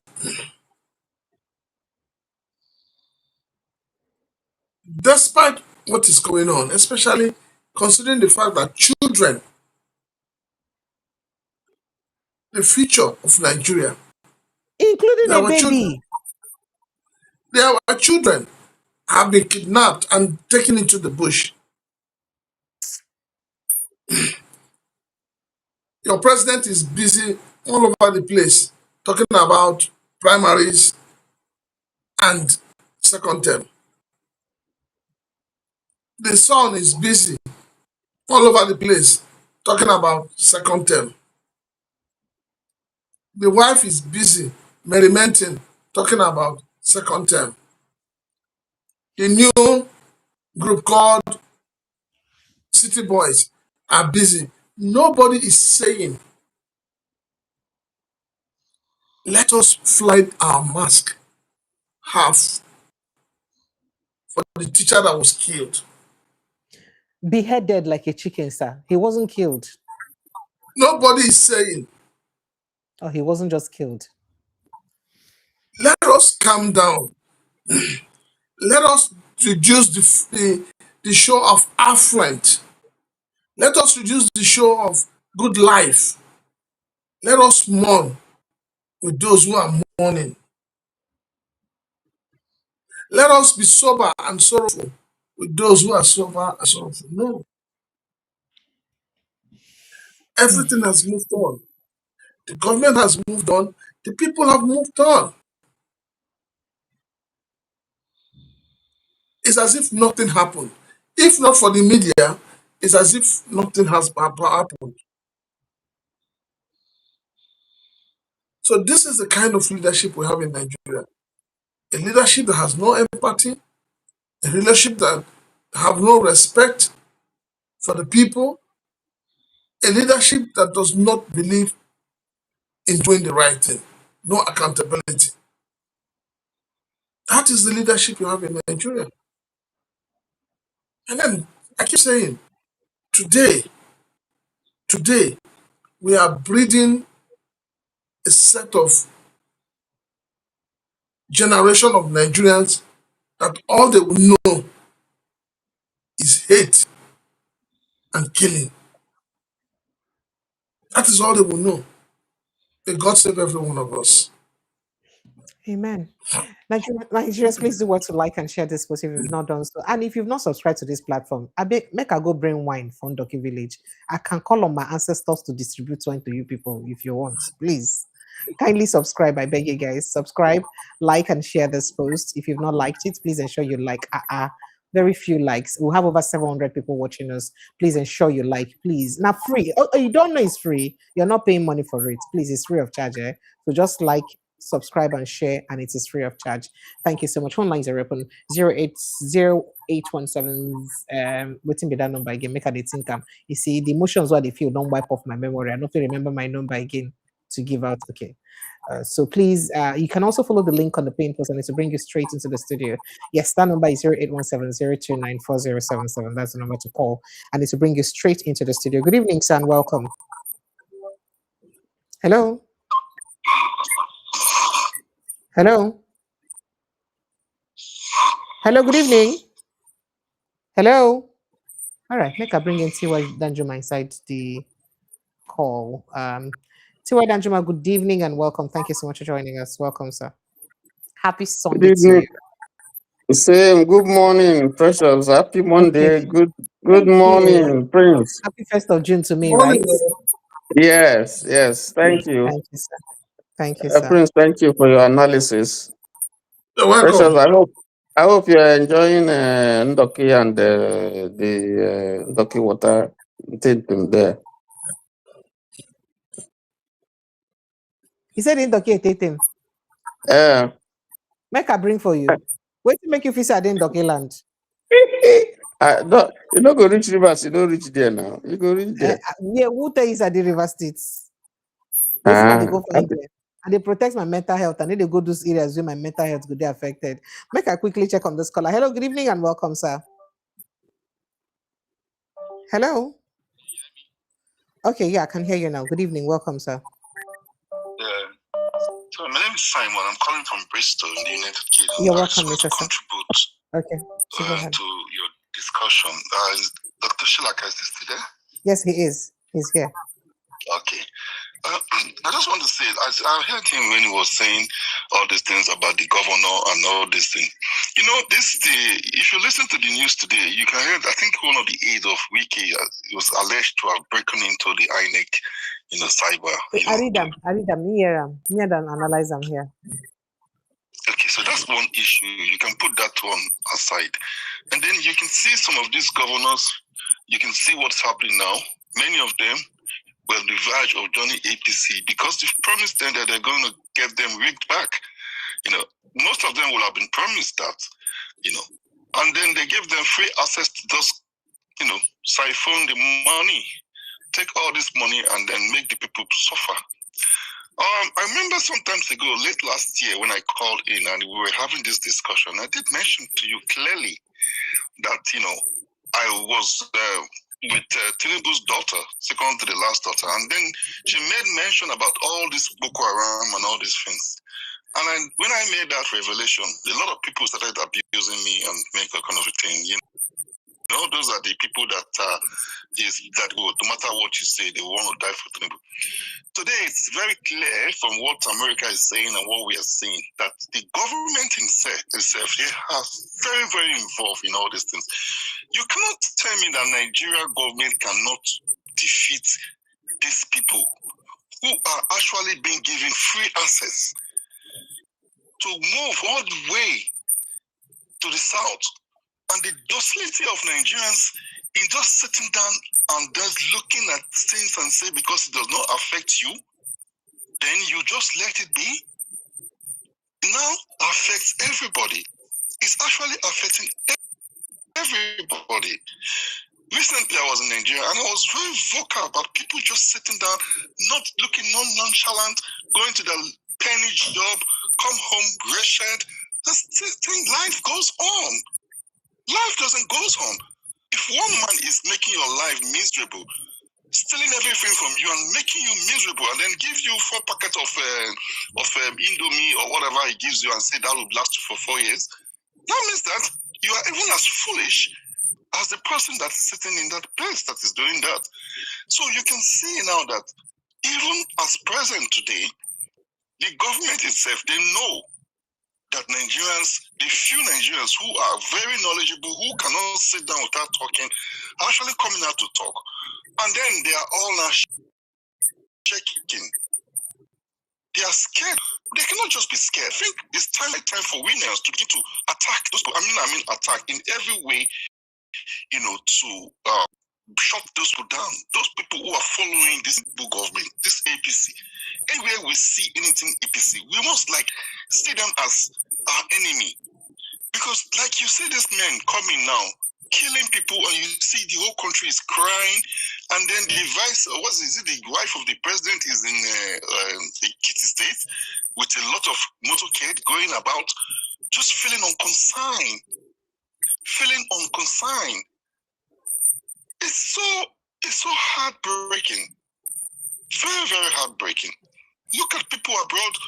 They have to send money to their people to bring them out of being kidnapped. It's affecting everybody. No matter how high you think you are or how low you think you are, it's going to affect you. So we Nigerians, we are so quiet. We need to come out now, right from the local government, right from the governor, right from the president, the ministers. We should stone them. We must not let them be. We must not give them space at all.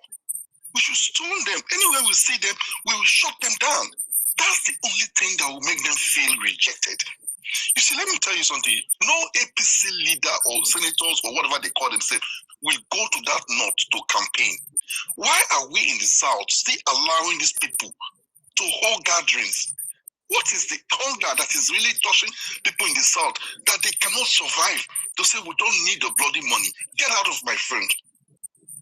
We still celebrate them in the South, and this is very bad. It is so bad. Is it when they come to our house to start killing us in the South, that's when we will know that these people, they are evil. They are actually demons. You know, when you talk about Satan sitting down in his own throne, doing all the demons, these people are more than Satan. Because why? They know exactly what they are doing. They are deliberately taking all this loan, unnecessary loan. They don't need those money. Only because they are ready to destroy the country. If they're not ready to destroy the country, why are they sending people down to Togo or to Benin, our army, to go and fight there? And then they leave Nigeria to fight the battle. You have there was this Minister of Defense coming to say that they should forgive this. What? People who kills people in the TV, you see how they kill innocent people? Don't we have blood in our soul in Nigeria? And this is so heartbreaking. There's nothing anybody will say about this government today that will make sense. Let me tell you something. This government as it stands, they cannot do anything good. Nothing. Yeah. If you give them a tiny space, they will take 100 meters ahead of you. They don't need to get any space at all. Today, when they announced that their NDC is going to have this thing to monitor this IRF, their own IRF, to monitor their own the result, you see they're all panicking. They're shocked. How the hell did these guys get to that point? They're shocked because they never expected it. So we don't need to give these people a chance. There's nothing good that can come from this government, this APC government. Nothing good. And with time we start knowing this, we start working quickly, we will not go anywhere. We will be down when they get us. You see, what I now see now, very soon, all these people, you know, Americans say there's over 30,000 of these men are now in the South, they're moving everywhere. They are going to declare a jihad. They are having that plan, and Tinubu is aware of everything that is happening. He's aware. Even America is saying our military, they are complicit in everything that is happening. It is true. Thank you. Thank you. There are people in the army that could stop these people. I'm telling you. Thank you. They could move them away, but they deliberately didn't because they know they are part of the game. Thank you. To destroy Nigeria. Thank you. And then later they will say they want to divide Nigeria. And then those people that came from East, who came from Niger Delta, who came from Middle Belt, who have nothing to show, who are docile, will be the ones who are going to be like they lose. But that will not happen. Because one man who put himself as president by force will not force Nigeria to destroy. Thank you for your opinion, Simon. I appreciate you. Thank you. Thank you so much. So we all need to stand up. We all need to speak. We all need to really not allow these people come close to us because they are cankerworms. No. We cannot profile an entire ethnic group because of their activities of a few. But I appreciate you. Thank you so much. Let me let you go now. Thank you so much, Simon. I appreciate you, sir. All right. Good evening and welcome. CY, please be on the line. Good evening and welcome. Precious, good evening. Oh, hi. Good evening, Laura. Yes, good evening. You're on now. Go ahead. Chilaka, good evening. I will be very quick. Prince Chilaka, good evening. My heart goes out to the people, the children. I have, anytime the thought springs in my mind, I quickly block it because I don't want to throw. I don't want to throw my response. You don't want to put yourself in that position at all. You would not find rest. No, I don't want panic attacks. So once the thought comes, and I shut it straight away because once the thought comes, it's my child I see instead of the children. So I just quickly shut it down because I don't want to start reacting. So I've tried my best not to think about it, which is wrong, but I need to stay alive. I need to function. So that's one. My heart goes out to those people, and I really call on the government. I thank everyone who has been adding their voices. Skepta, who is based in the UK, here is British Nigerian. I thank him for adding his voice. I'm calling on what's this other Nigerian musician here in the UK, Doctor something. He's an Igbo guy. I'm calling on him. I think Mikel Obi has removed his mind from Nigeria because he has a bigger platform than anybody else. If Mikel Obi tweets it, the whole UK will literally pick it up, all the newspapers, everything. If Anthony Joshua picks it up, it will be everywhere. So somehow those people, maybe they've decided not to pick it up. And I respect their choices. I cannot force it on them. But thanks to everyone, to everyone who has been picking it up. Now, popular Nigerians in the US too, please guys, add your voices. It's not only the children in Oyo State, it's also the children in Borno State. They are all children. That's one. Then quickly, every time I say to you, Precious, on this your show, that Nigerians are the problem of Nigeria, you will say, it's not all of us. I agree, it's not all of us. Did you see the Ojude Oba? Yes, I did. If you see yes, the buzz, the pomp and pageantry, yeah. Yeah, there was a time that Apostle Femi Lazarus there was a message he preached before that is popular in Black Tax.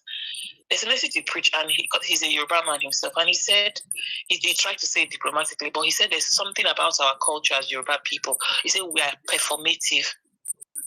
Whether it's respect we are showing, we are performing. We're not necessarily a sincere people. And because I know they put water for mouth, they talk my own. There was a time a friend was telling me about something regarding this, that, and I was supposed to make a choice. And when I found this is the ethnicity of the person, I said, shut it down straight. I said, I am too authentic. I am too real. I will tell you how I feel about it respectfully. I know I cannot have anything to do. Not I have Yoruba friends, but I cannot go into like a business partnership with someone of this because they are performative.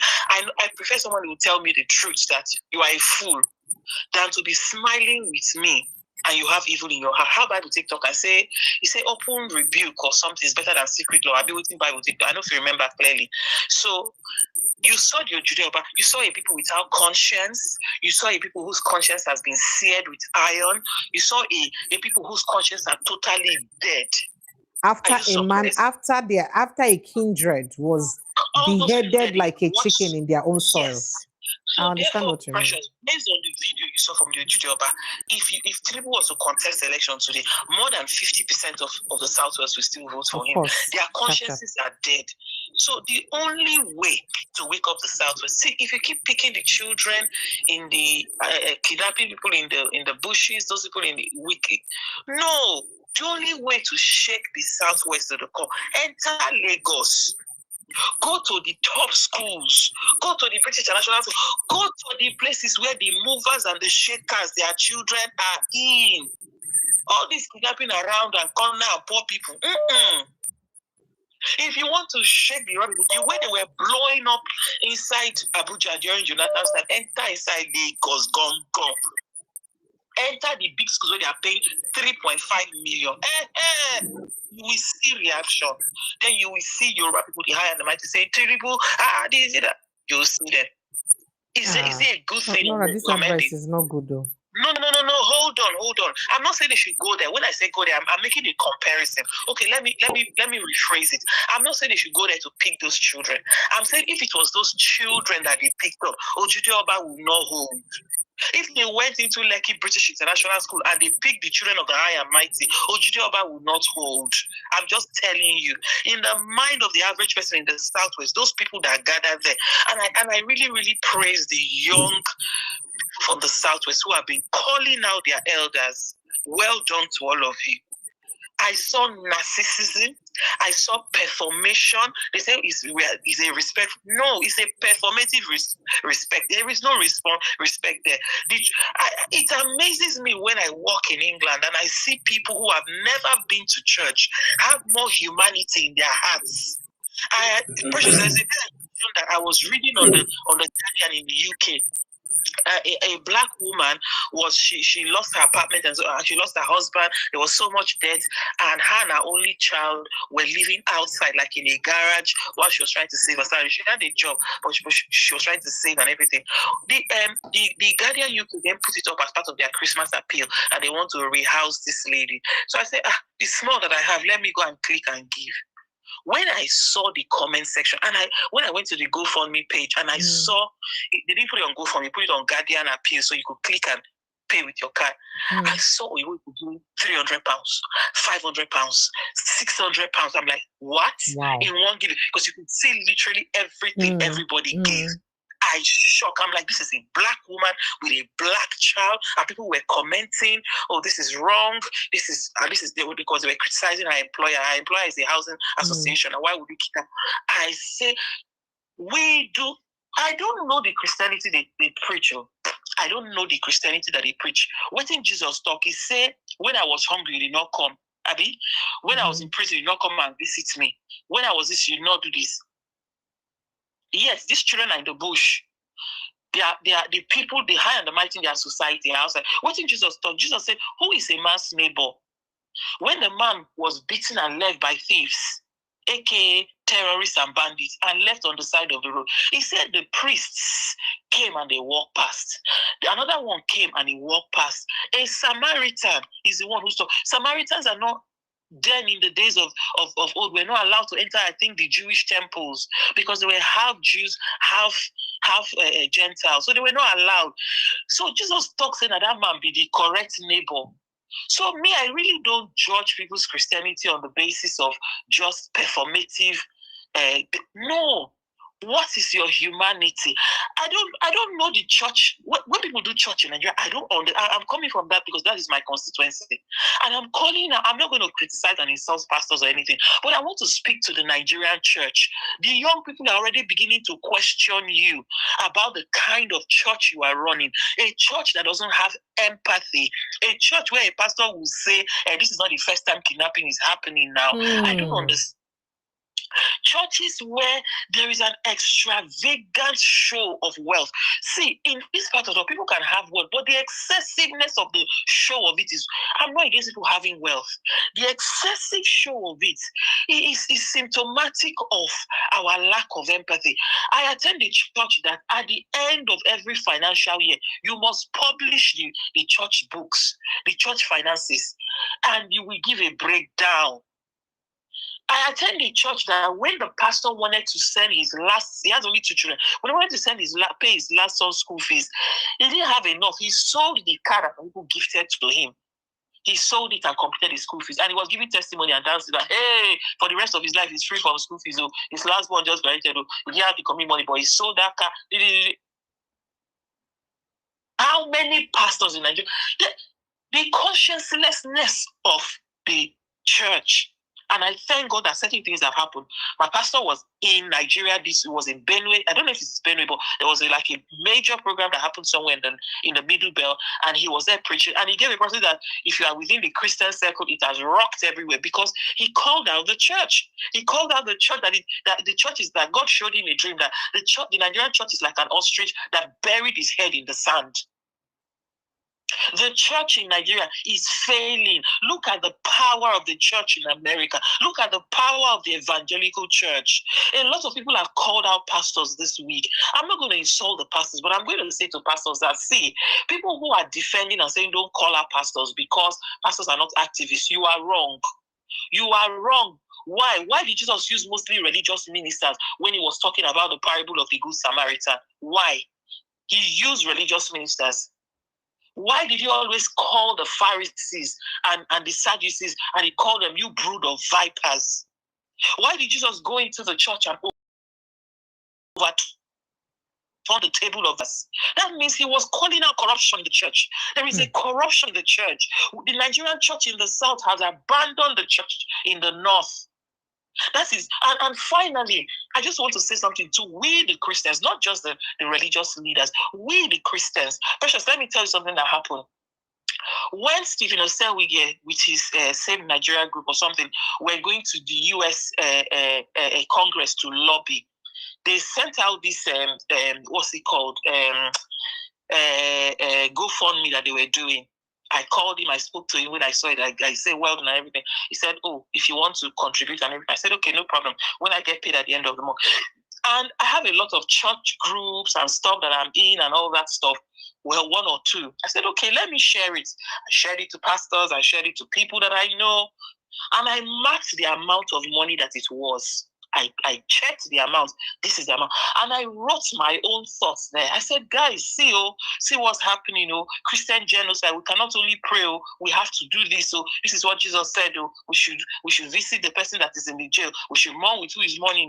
These people are now going to meet. These people are going to campaign because we need political power. We need something to put a pressure on the Nigerian government. Any little thing that we can add, please, when the month ends, because it was, I think, 5 or 7 days for the end of the month, please, whatever little you have, it will go a long way. I said, I will give my own. When that month ends, for that month, I think I diverted my tithe and I put it towards that.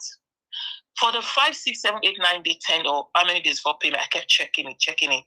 The funny thing, when I sent it to all the people that I knew that were mostly my constituency, I checked and made sure that most of them had become blue ticks. So people had seen it. Okay. They had read it. And as I ran the pressures, do you know? No, but I didn't see any. Well, until I gave and I kept checking it, I didn't see anybody give. Are you saying that church folks are losing interest in religious activities like giving? I am saying we are more interested in giving to our church building than to giving to human lives. Jesus said it's the human life that is the church, not the building. Okay. I deliberately was checking that money. I was checking, okay, end of month. Have anybody in the UK, has that dial moved since I shared it with my church people? And those people will come in church, let's pray for the Nigerian Christians that are dying.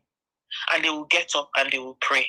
The weekend of when that whole thing was happening, I think before Tinubu went to the US and Trump and everything, I saw people, all these street preachers, white people who preach on the streets in the UK and all that. I saw them protesting, calling out Christian genocide on the streets, Oyibo people. I'm just saying the church is in performation. We are just performing. Yes. And I thank God that I'm teaching my daughter about a Christianity that is not performative, a Christianity that sees his neighbors. Precious, let me wrap up in 30 seconds. Christianity came into Nigeria and it became an enterprise. Ew. It came to Nigeria and it became an enterprise. Christianity came to England and somehow they managed to weave it. They managed to weave it into the culture of the land. Yes, the people no longer go to church, but the way they empathize and feel the suffering of another person, it blows my mind. There are things they don't know how to do. Oyibo people in England don't know how to forgive. That's one. But you see humanity of another person's empathy touching them. Forget it. I yield the mic. Thank you. Thank you so much. I appreciate it. Chitiwa Danjuma. Good evening and welcome. Well, let me let Prince Francis Chilaka respond to the things. Prince Francis Chilaka, sorry, there was some switching from your end. That's why I put you at the back door. Did you hear the things Laura said? What's your reaction to them, sir? No, she's saying what everybody has been saying. I've only said it that the church we have, the church particularly, because I'm a Christian, I won't talk about Islam. The church we have in Nigeria have betrayed the people. That the churches are losing, like you said. A lot of young people are beginning to question the church. They're beginning to question the lifestyle of the pastors. They're beginning to question everything that these people preach. So it's unfortunate, but that's where we are. It's one thing for government to say, be patient, endure, sacrifice. Are they making the same sacrifices? Are they enduring what the people are enduring? Are they doing the same thing? So if you're not doing what you're asking people to do, you're a hypocrite. And this government is a government of sycophancy and hypocrisy. I find it very upsetting that all the civil societies, all the religious organizations, nobody has gone on strike. Nobody's protesting. How many days down the line? And as I asked you, if it was Governor Makinde's son or wife that was kidnapped, will he come out and tell you what the truth is telling us? God is watching everyone. Thank you. T.Y. Danjuma, you're welcome. Let me let you and the MC share your thoughts quickly so we can release Prince Francis Chilaka. Do we need to release you? Yeah, Yeah. first one. All right. Thank you. All right. Oh, I'm so sorry. Sorry, sir. I beg your pardon. Thank you, Good sir. night. Good night. Thank you so much. Good night and God bless you. All right. So T.Y. Danjuma, go ahead. Yeah, so many issues to talk about, but let me start first with Atiku and the news about him not getting any credible person to be his vice. Yeah, I think when he was doing all the graga that he was doing, he didn't factor in the possibility that his conduct is going to alienate so many people from him. Because he's not just getting anybody, to be your vice. He cannot win, even if he gets the whole of the North, which is impossible, and not getting any solid vote in the South, because the Constitution, gives a guideline as to the amount of spread that you have to have, 25% in the number of states for you to win. So it's not just having the majority of votes cast, but you must have the spread as constitutionally required. So, and in the South, he doesn't really have any strong foothold. So the dilemma that he's going to face is to find someone who is solid, who can help him, and it's proving very, very difficult. I think the ADC now will begin to realize what they have done to themselves. You think They so? will now. You think Yes, so? I think so. Are you serious? Yes, because this is not what they anticipated. Um, shortly before the. Why do you think they may be in regret? Well, you see people now moving away from ADC.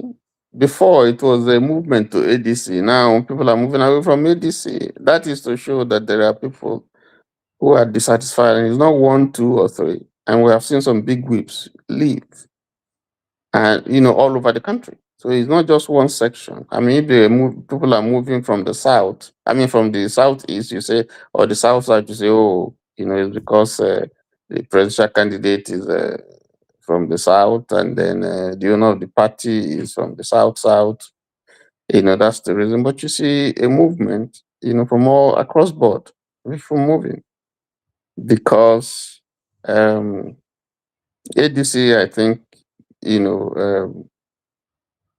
the pretense that we now see now was hidden under the garb of, oh, no, we are neutral, we are not doing. I think now it's becoming clear that the cake had already been baked even before the election, the primaries took place.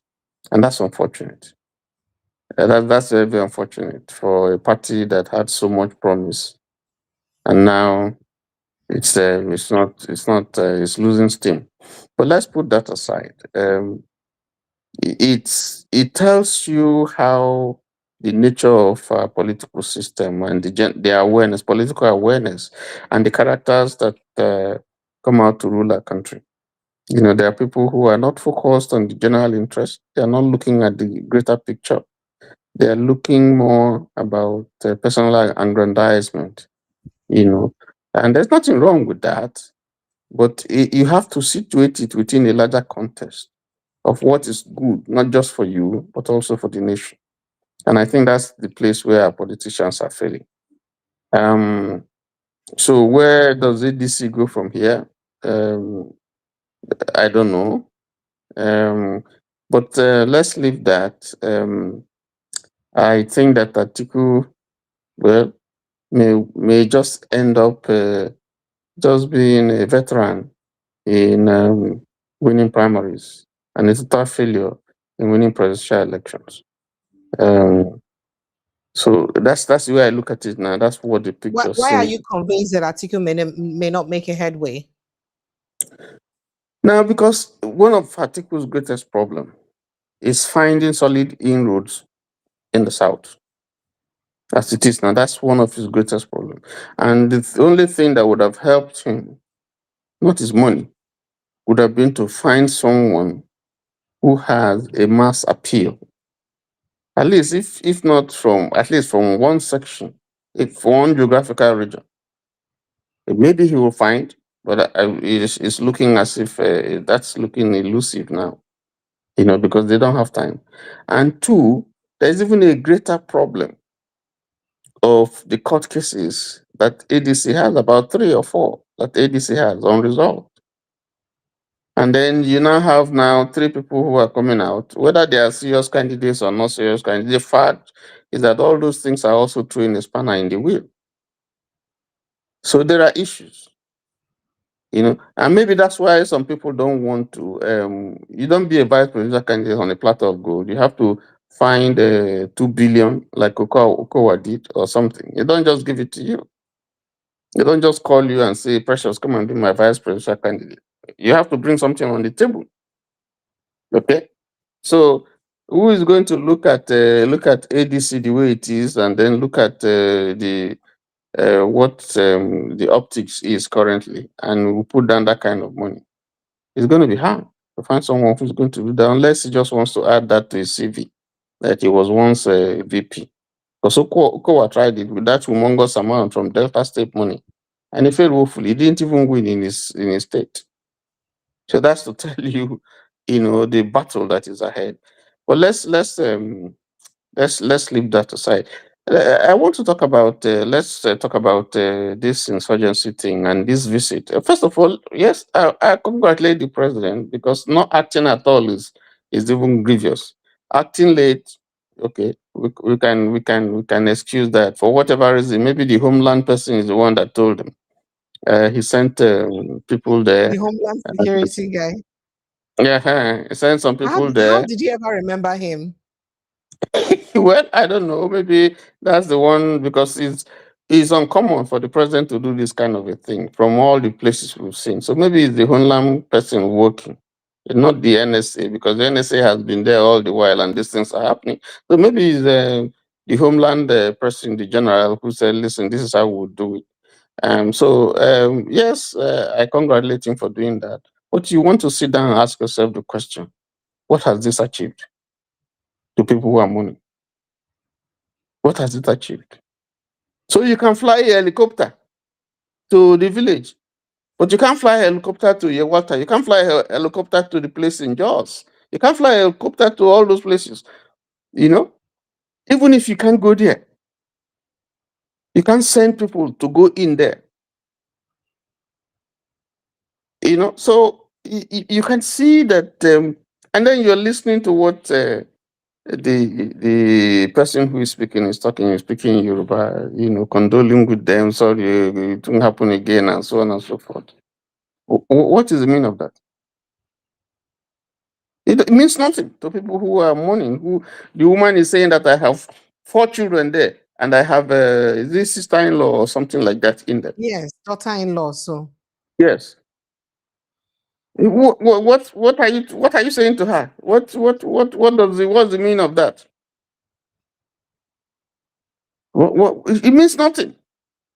Just a jamboree. Doesn't mean anything.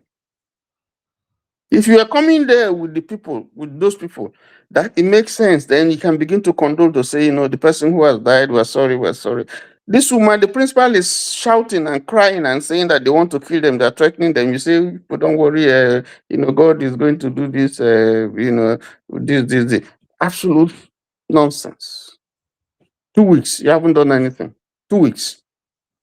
The children are there, the women are there, the pregnant women, and so on and so forth. In the elements, they're not in a house. They're outside there. 10 stop. Some people may have also died. We don't know. I hear Zemakinde saying maybe about 3 people have died. This is sad. Some people will die out of the torture and the condition. Yes. It's crazy. And even if they come out there today, they're not going to be the same again. No way. At all. I said for them to see them behead somebody. I don't even know how those kids will be the same again. That's all. They're finished. And then we're here talking nonsense.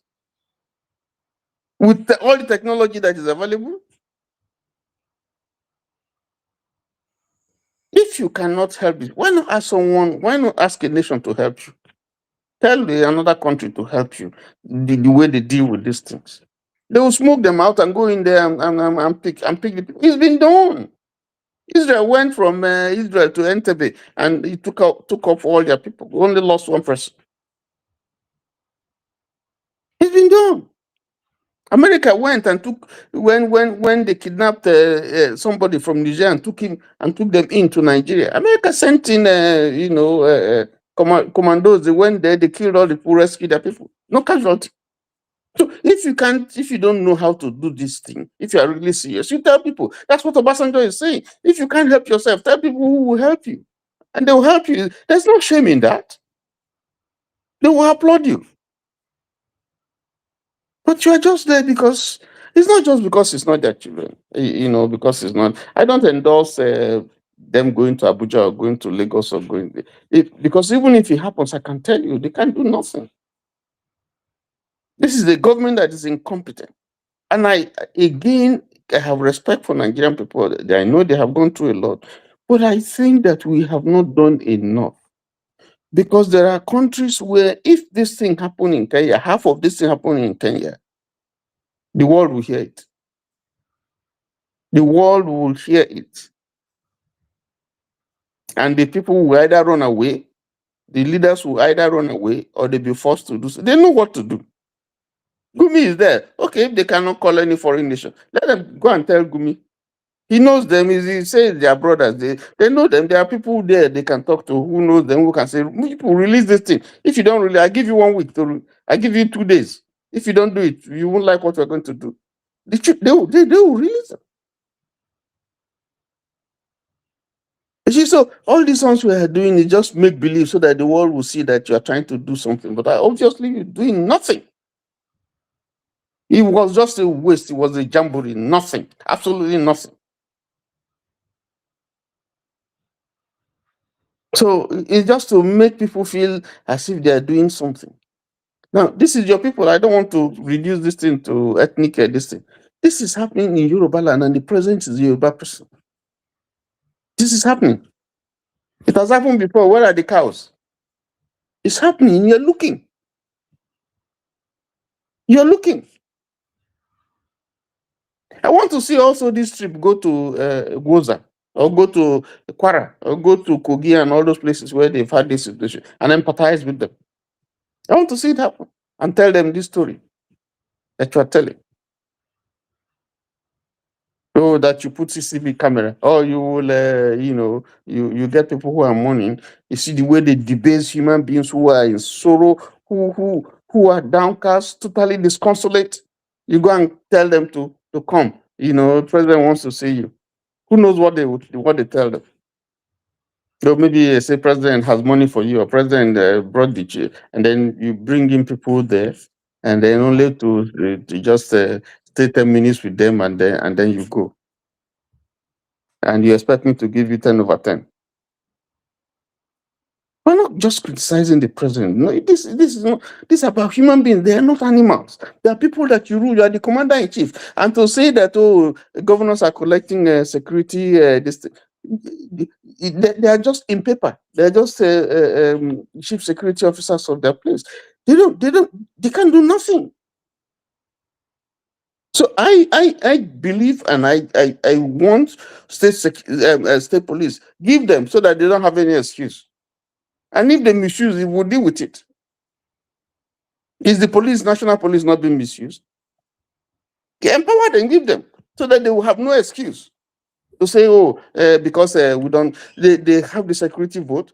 I don't expect that they're going to use security vote to be running their state. No, that's not what it's meant for. But if they have state police, so we can fully hold them responsible, because the police today is stretched. Their welfare is zero. They are not well paid. They are not armed. The kind of problems we are dealing with now is not one that the police can continue. We're fighting a war. The police can't do it. So set up authorize. Let's have state police. It's done in some other places. If we make mistakes, we correct it. But you have to learn. We have to start somewhere. We can't just sit down and be arguing when people are dying. If you get state police, there will be people from the locality, from the state. They should be able to, be able to deal with the situation much better than someone from somewhere else. You know them. You can fire them. I believe that they will be more empathetic, because if your own people, you can't sit there and see something happening and then you go come out eye. So, drastic problems, require drastic solution. We need a surgery. And in the process, there'll be blood that will be shed.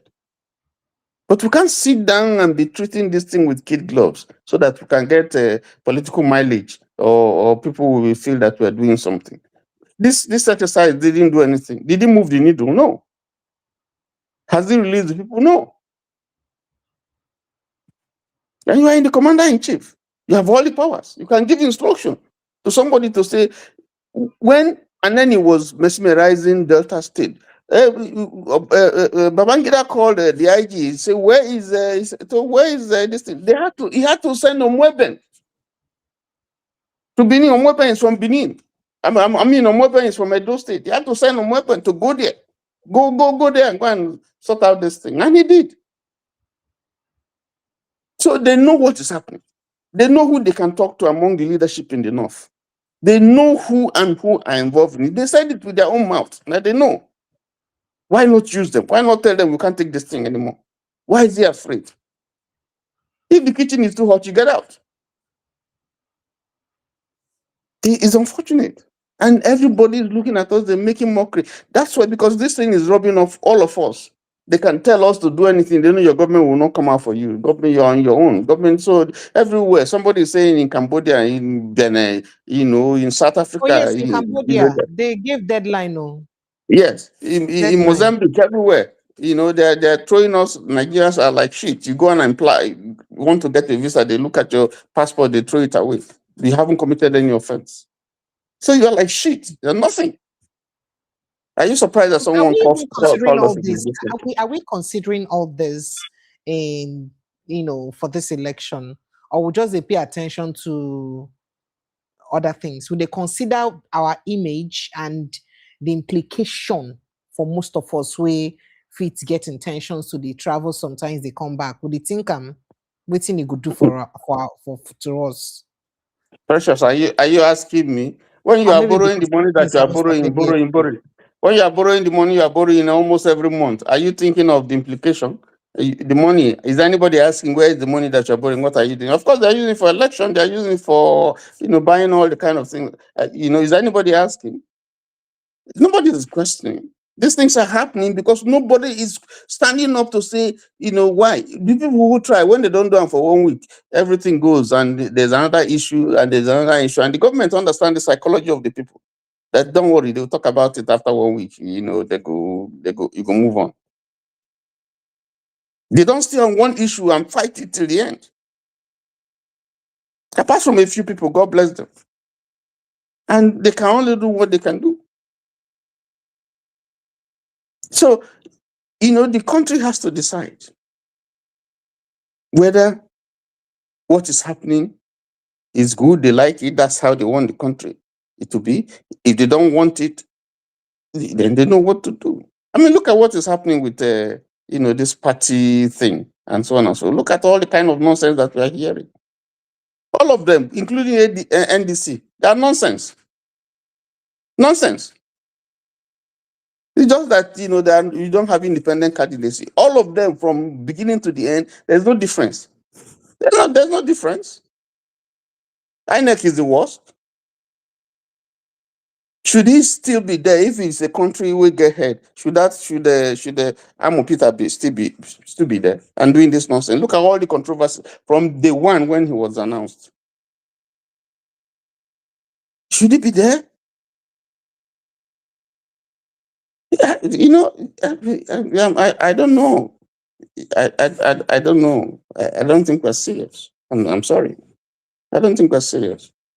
Because this is not the way politics is played, from what I know. Maybe I'm saying this because I am privileged to be out of the country and so on. But When we were there, we did our best. We did our best in our own rights, given the means and the resources that we have. But to see something going wrong, to see women, to see children, your future, to see women, mothers, see children. I don't want to talk about men, and elderly people, but to see children, see this kind of thing happening. I know what it is because I saw massacre, I saw pogrom as a young person, 8 years old. I saw people massacred, killed. I saw blood. I saw, and it has not left me. How many years? Since 1967. It's still there inside me. I can't take it out. Each time I remember it.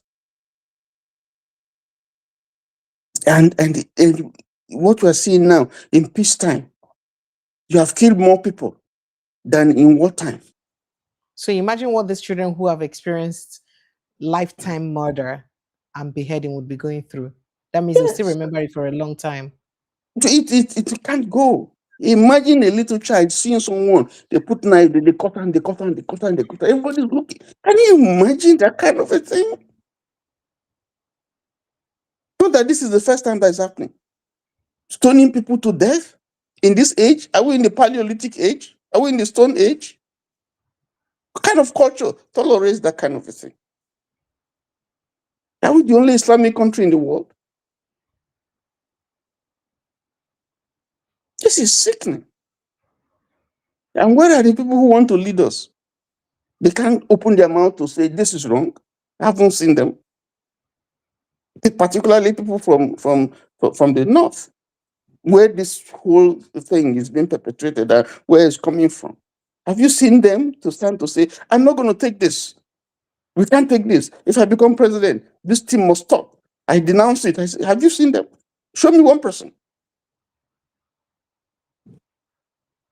So this whole thing is a scam. It's nonsense. Let me stop there. I beg, make MC talk. MC, please go ahead. Hello, precious. Good evening. Good evening, evening to you, Adajuman. And you guys are in the morning there. Okay, good. Let me say good morning. Good morning and welcome. Yeah, thank you. And good morning, everybody. It's heartbreaking though. It's a shame. Like I will always say, the country is on autopilot. There is nobody. Nigeria do not at the moment. Nigeria has no leaders. It baffled me so much. You said you're visiting the people that this whole thing affected or whatever. Helicopter, this stuff, whatever, took you guys there. You guys even went on the feed. If I may ask, do these people do they not have a home? Do they not have a house? As in, do they not have a house? Do they not have home where they live? Because you are supposed to go to their houses where they live, meet with them, not going to set up a canopy or what a share or whatever, stay in the feed. Then ask your security or whatever to go bring them to the. In the very first place, the woman that was kneeling down begging them, why will you kneel down? These people are meant to serve you.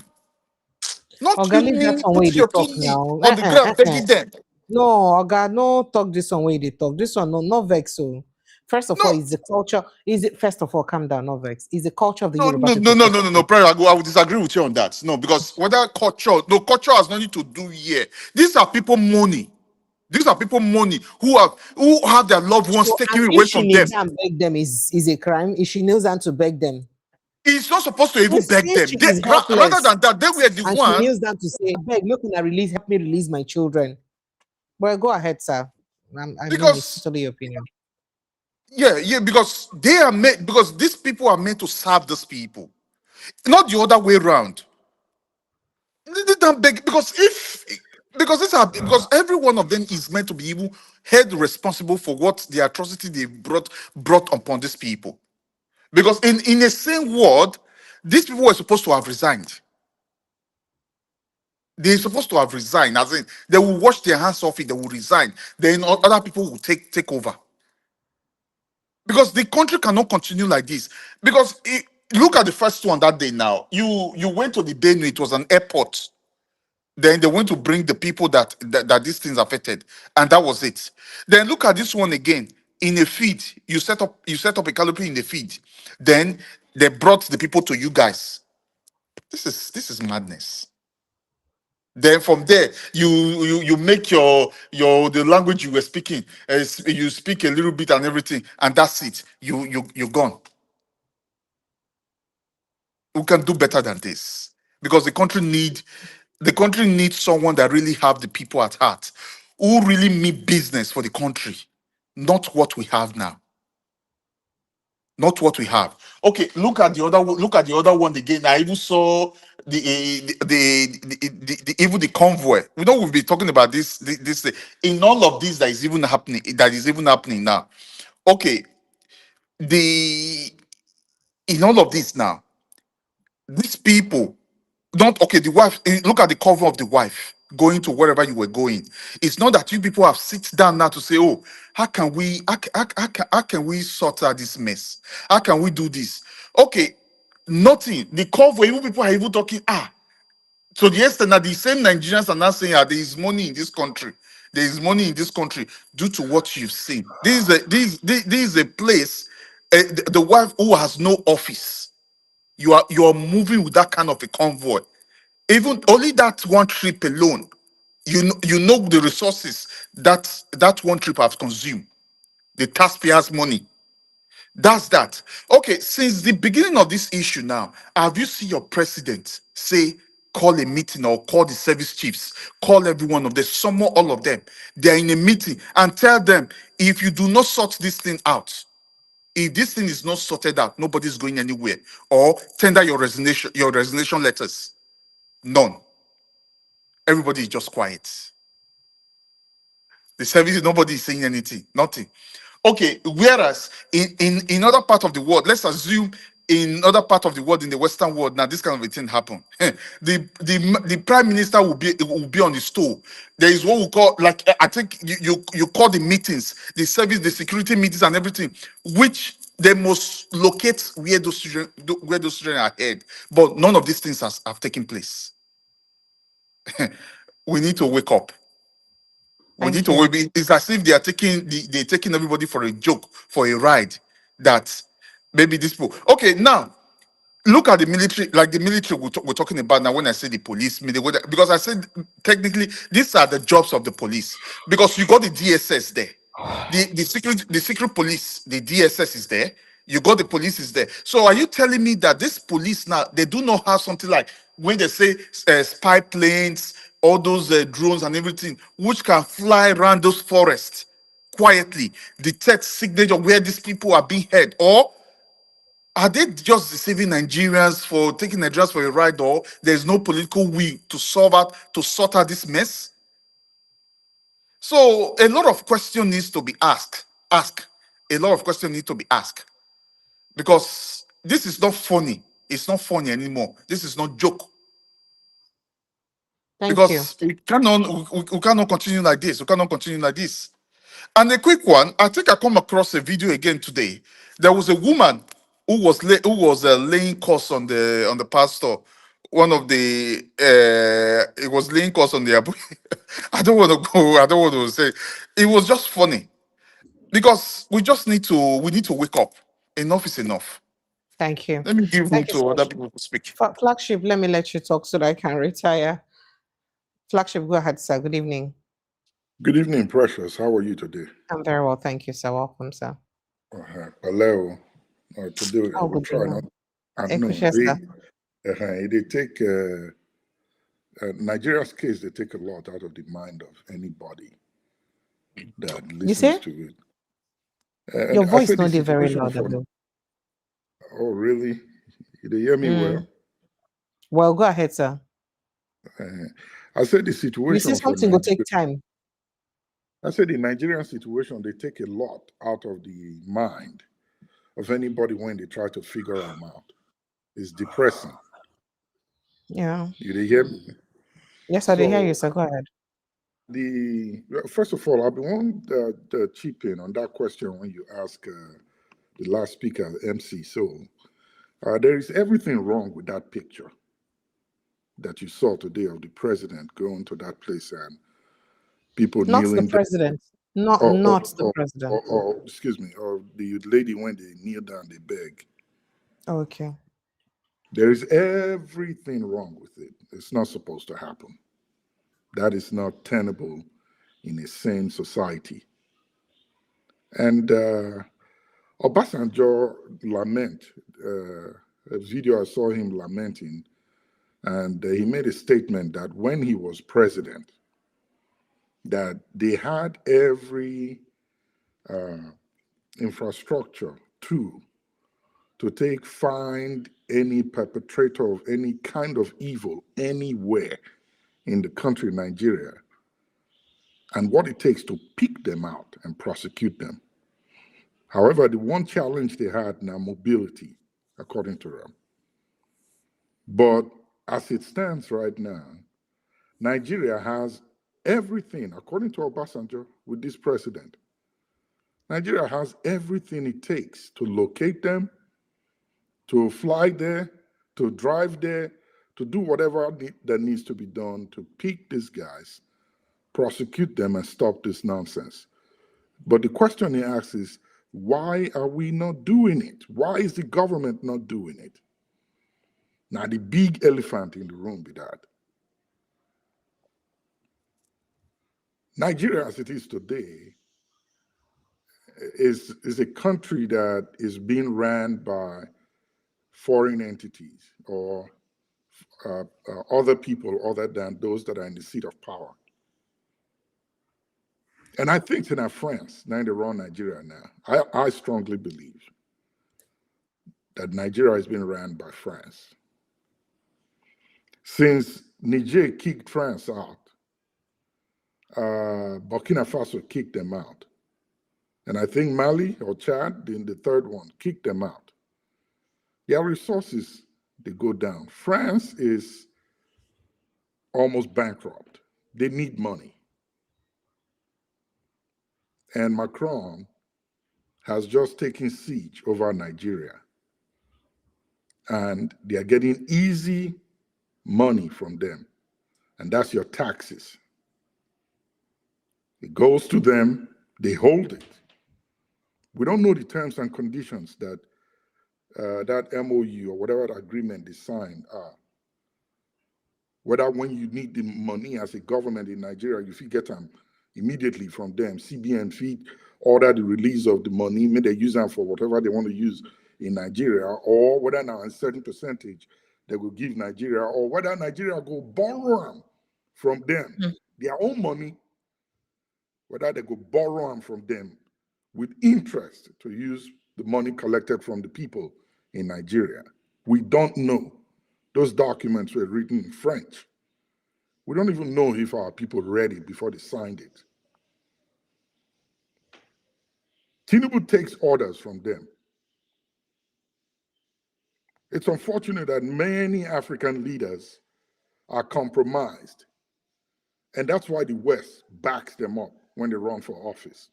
Or in some cases, the West now they push them into office so they can use them for whatever they want to use them for. And now the case one would see for Nigeria it is. Your president is not from your country. I said it. He's not from your nation. That's why he doesn't give a hoot about what happens to you. That's why it could take him 3 weeks to make it to where the incident occurred. That's why it could take him 3 weeks to even make a statement. Himself, his vice, the third man, Akpabio, their spouses, because they are not in charge. They are just figureheads. He's not the commander-in-chief. The other day I made a comment, and you asked me why they bring down on our president like that. But it's the truth. The commander-in-chief, as it is in Nigeria, now Trump, now they give orders when he won't do what he won't do. And Tinubu that is there is just, make I give him second in command. if they are from your nation and they care about the people that they supposedly swore an oath to serve and protect, if anything happened to anyone at any place, even if that jungle that they say their plane not going to land there, helicopter not going to land there, they would make statements, they will give orders, they would take side with the affected citizens. But we don't see that play out in Nigeria. And nobody among our intellectuals in Nigeria, they even say a word to question this. Why is it so? Make we even assume, say, the indigenous people of Nigeria, those that are not educated, or those that are powerless, cannot say anything.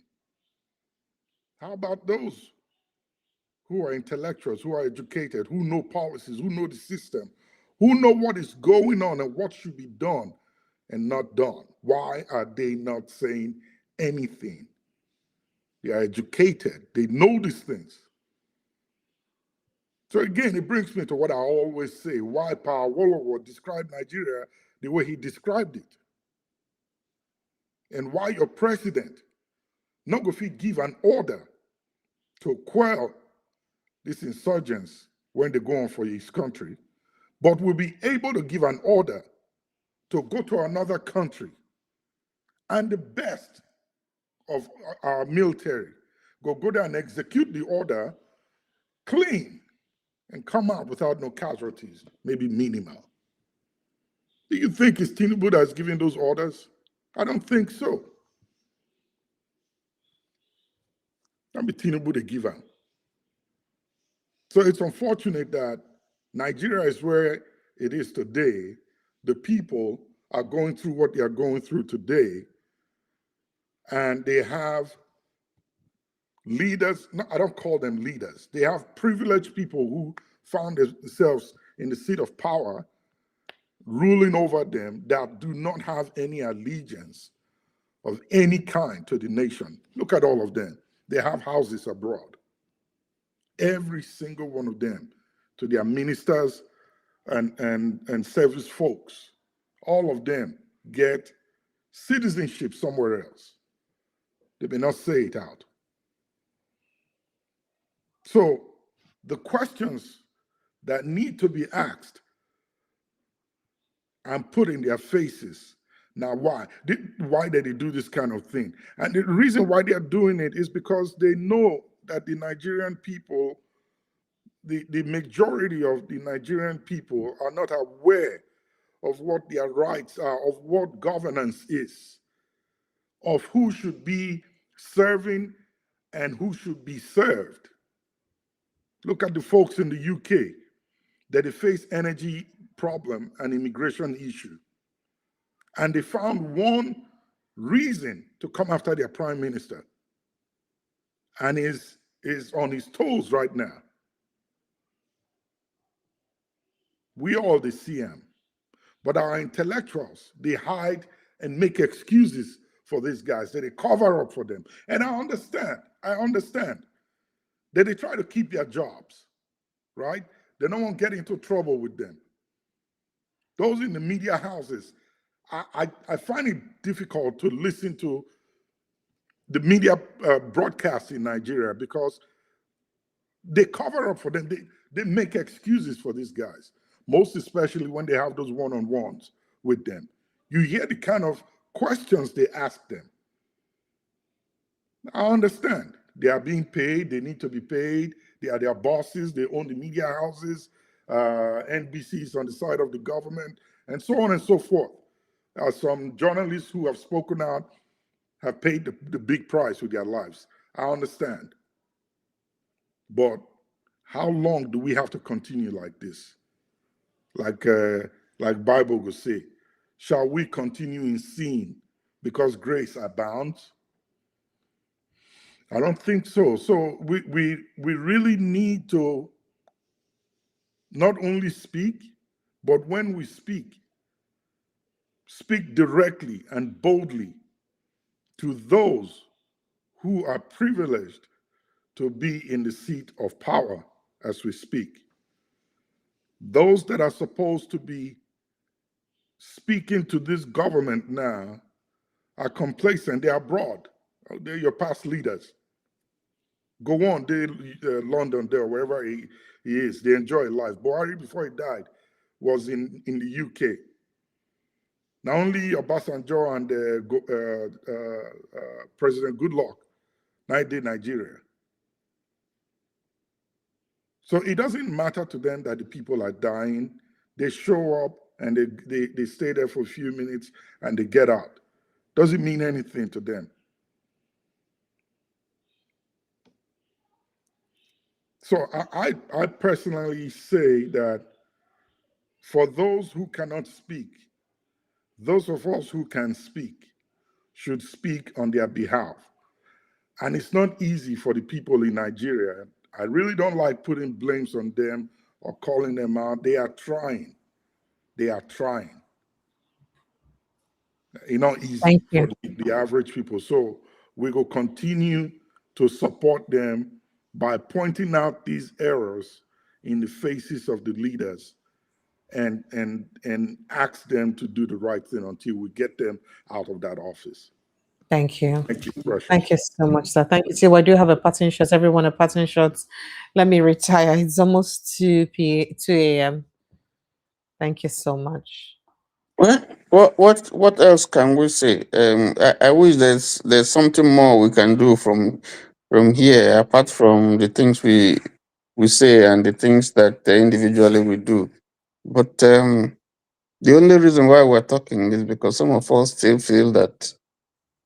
I mean, you can be you can naturalize somewhere else, but even with that, the Nigerian blood, your country of nativity is still in you. You have relations, you have affiliations in Nigeria, and like they say, east or west, home is the best. We can't just, some of us can't just sit down and say, okay, which thing concern me? I found my way. No. What is good is good. I mean, this is a country that is so, if we are not endowed, maybe you can begin to make excuses. But we have seen even countries. Dubai is an emirate.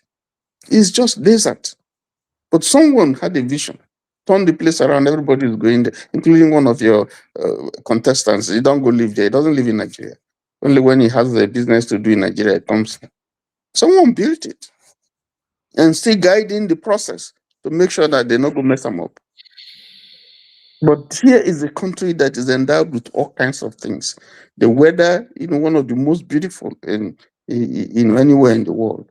You have people, youthful population that are highly intelligent. You have resources all over. Everything, you can make money from anything in Nigeria. Even with sand. Everything, you are well endowed.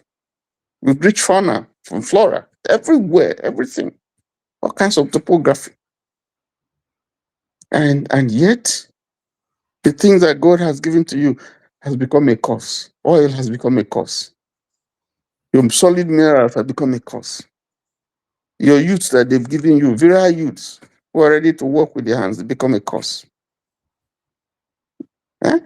Your systems, institutions that you have that are supposed to guide and midwife this process to take Nigeria to great heights, they have all become moribund. They have become nonsense. You don't even want to talk about it. I don't want to talk about the politicians. You don't want to talk about the legislature and leadership. So where can you turn? You turn to the left, you don't see. You turn to the right, you turn back, you say, nothing. And sometimes I ask myself, how has this country managed to survive in spite of this bleeding and fleecing and destruction that has been wreaked on this country? You have people stealing without conscience. The one way they go fit chop and the one they don't go fit chop. They're stealing. And I'm asking, what is it that is driving? Which kind of devil be this way? Who does this thing? Which kind of devil? This cannot just be Lucifer. There must be another kind of devil way past Lucifer. Where they do us this thing. And have we learned? No. Are we going to learn? I don't know. Good morning, Precious. Good morning, viewers. Thank you so much. Thank you. MC and the flagships. Do you guys have Yeah, just a few yeah, sentence passages, please? yeah.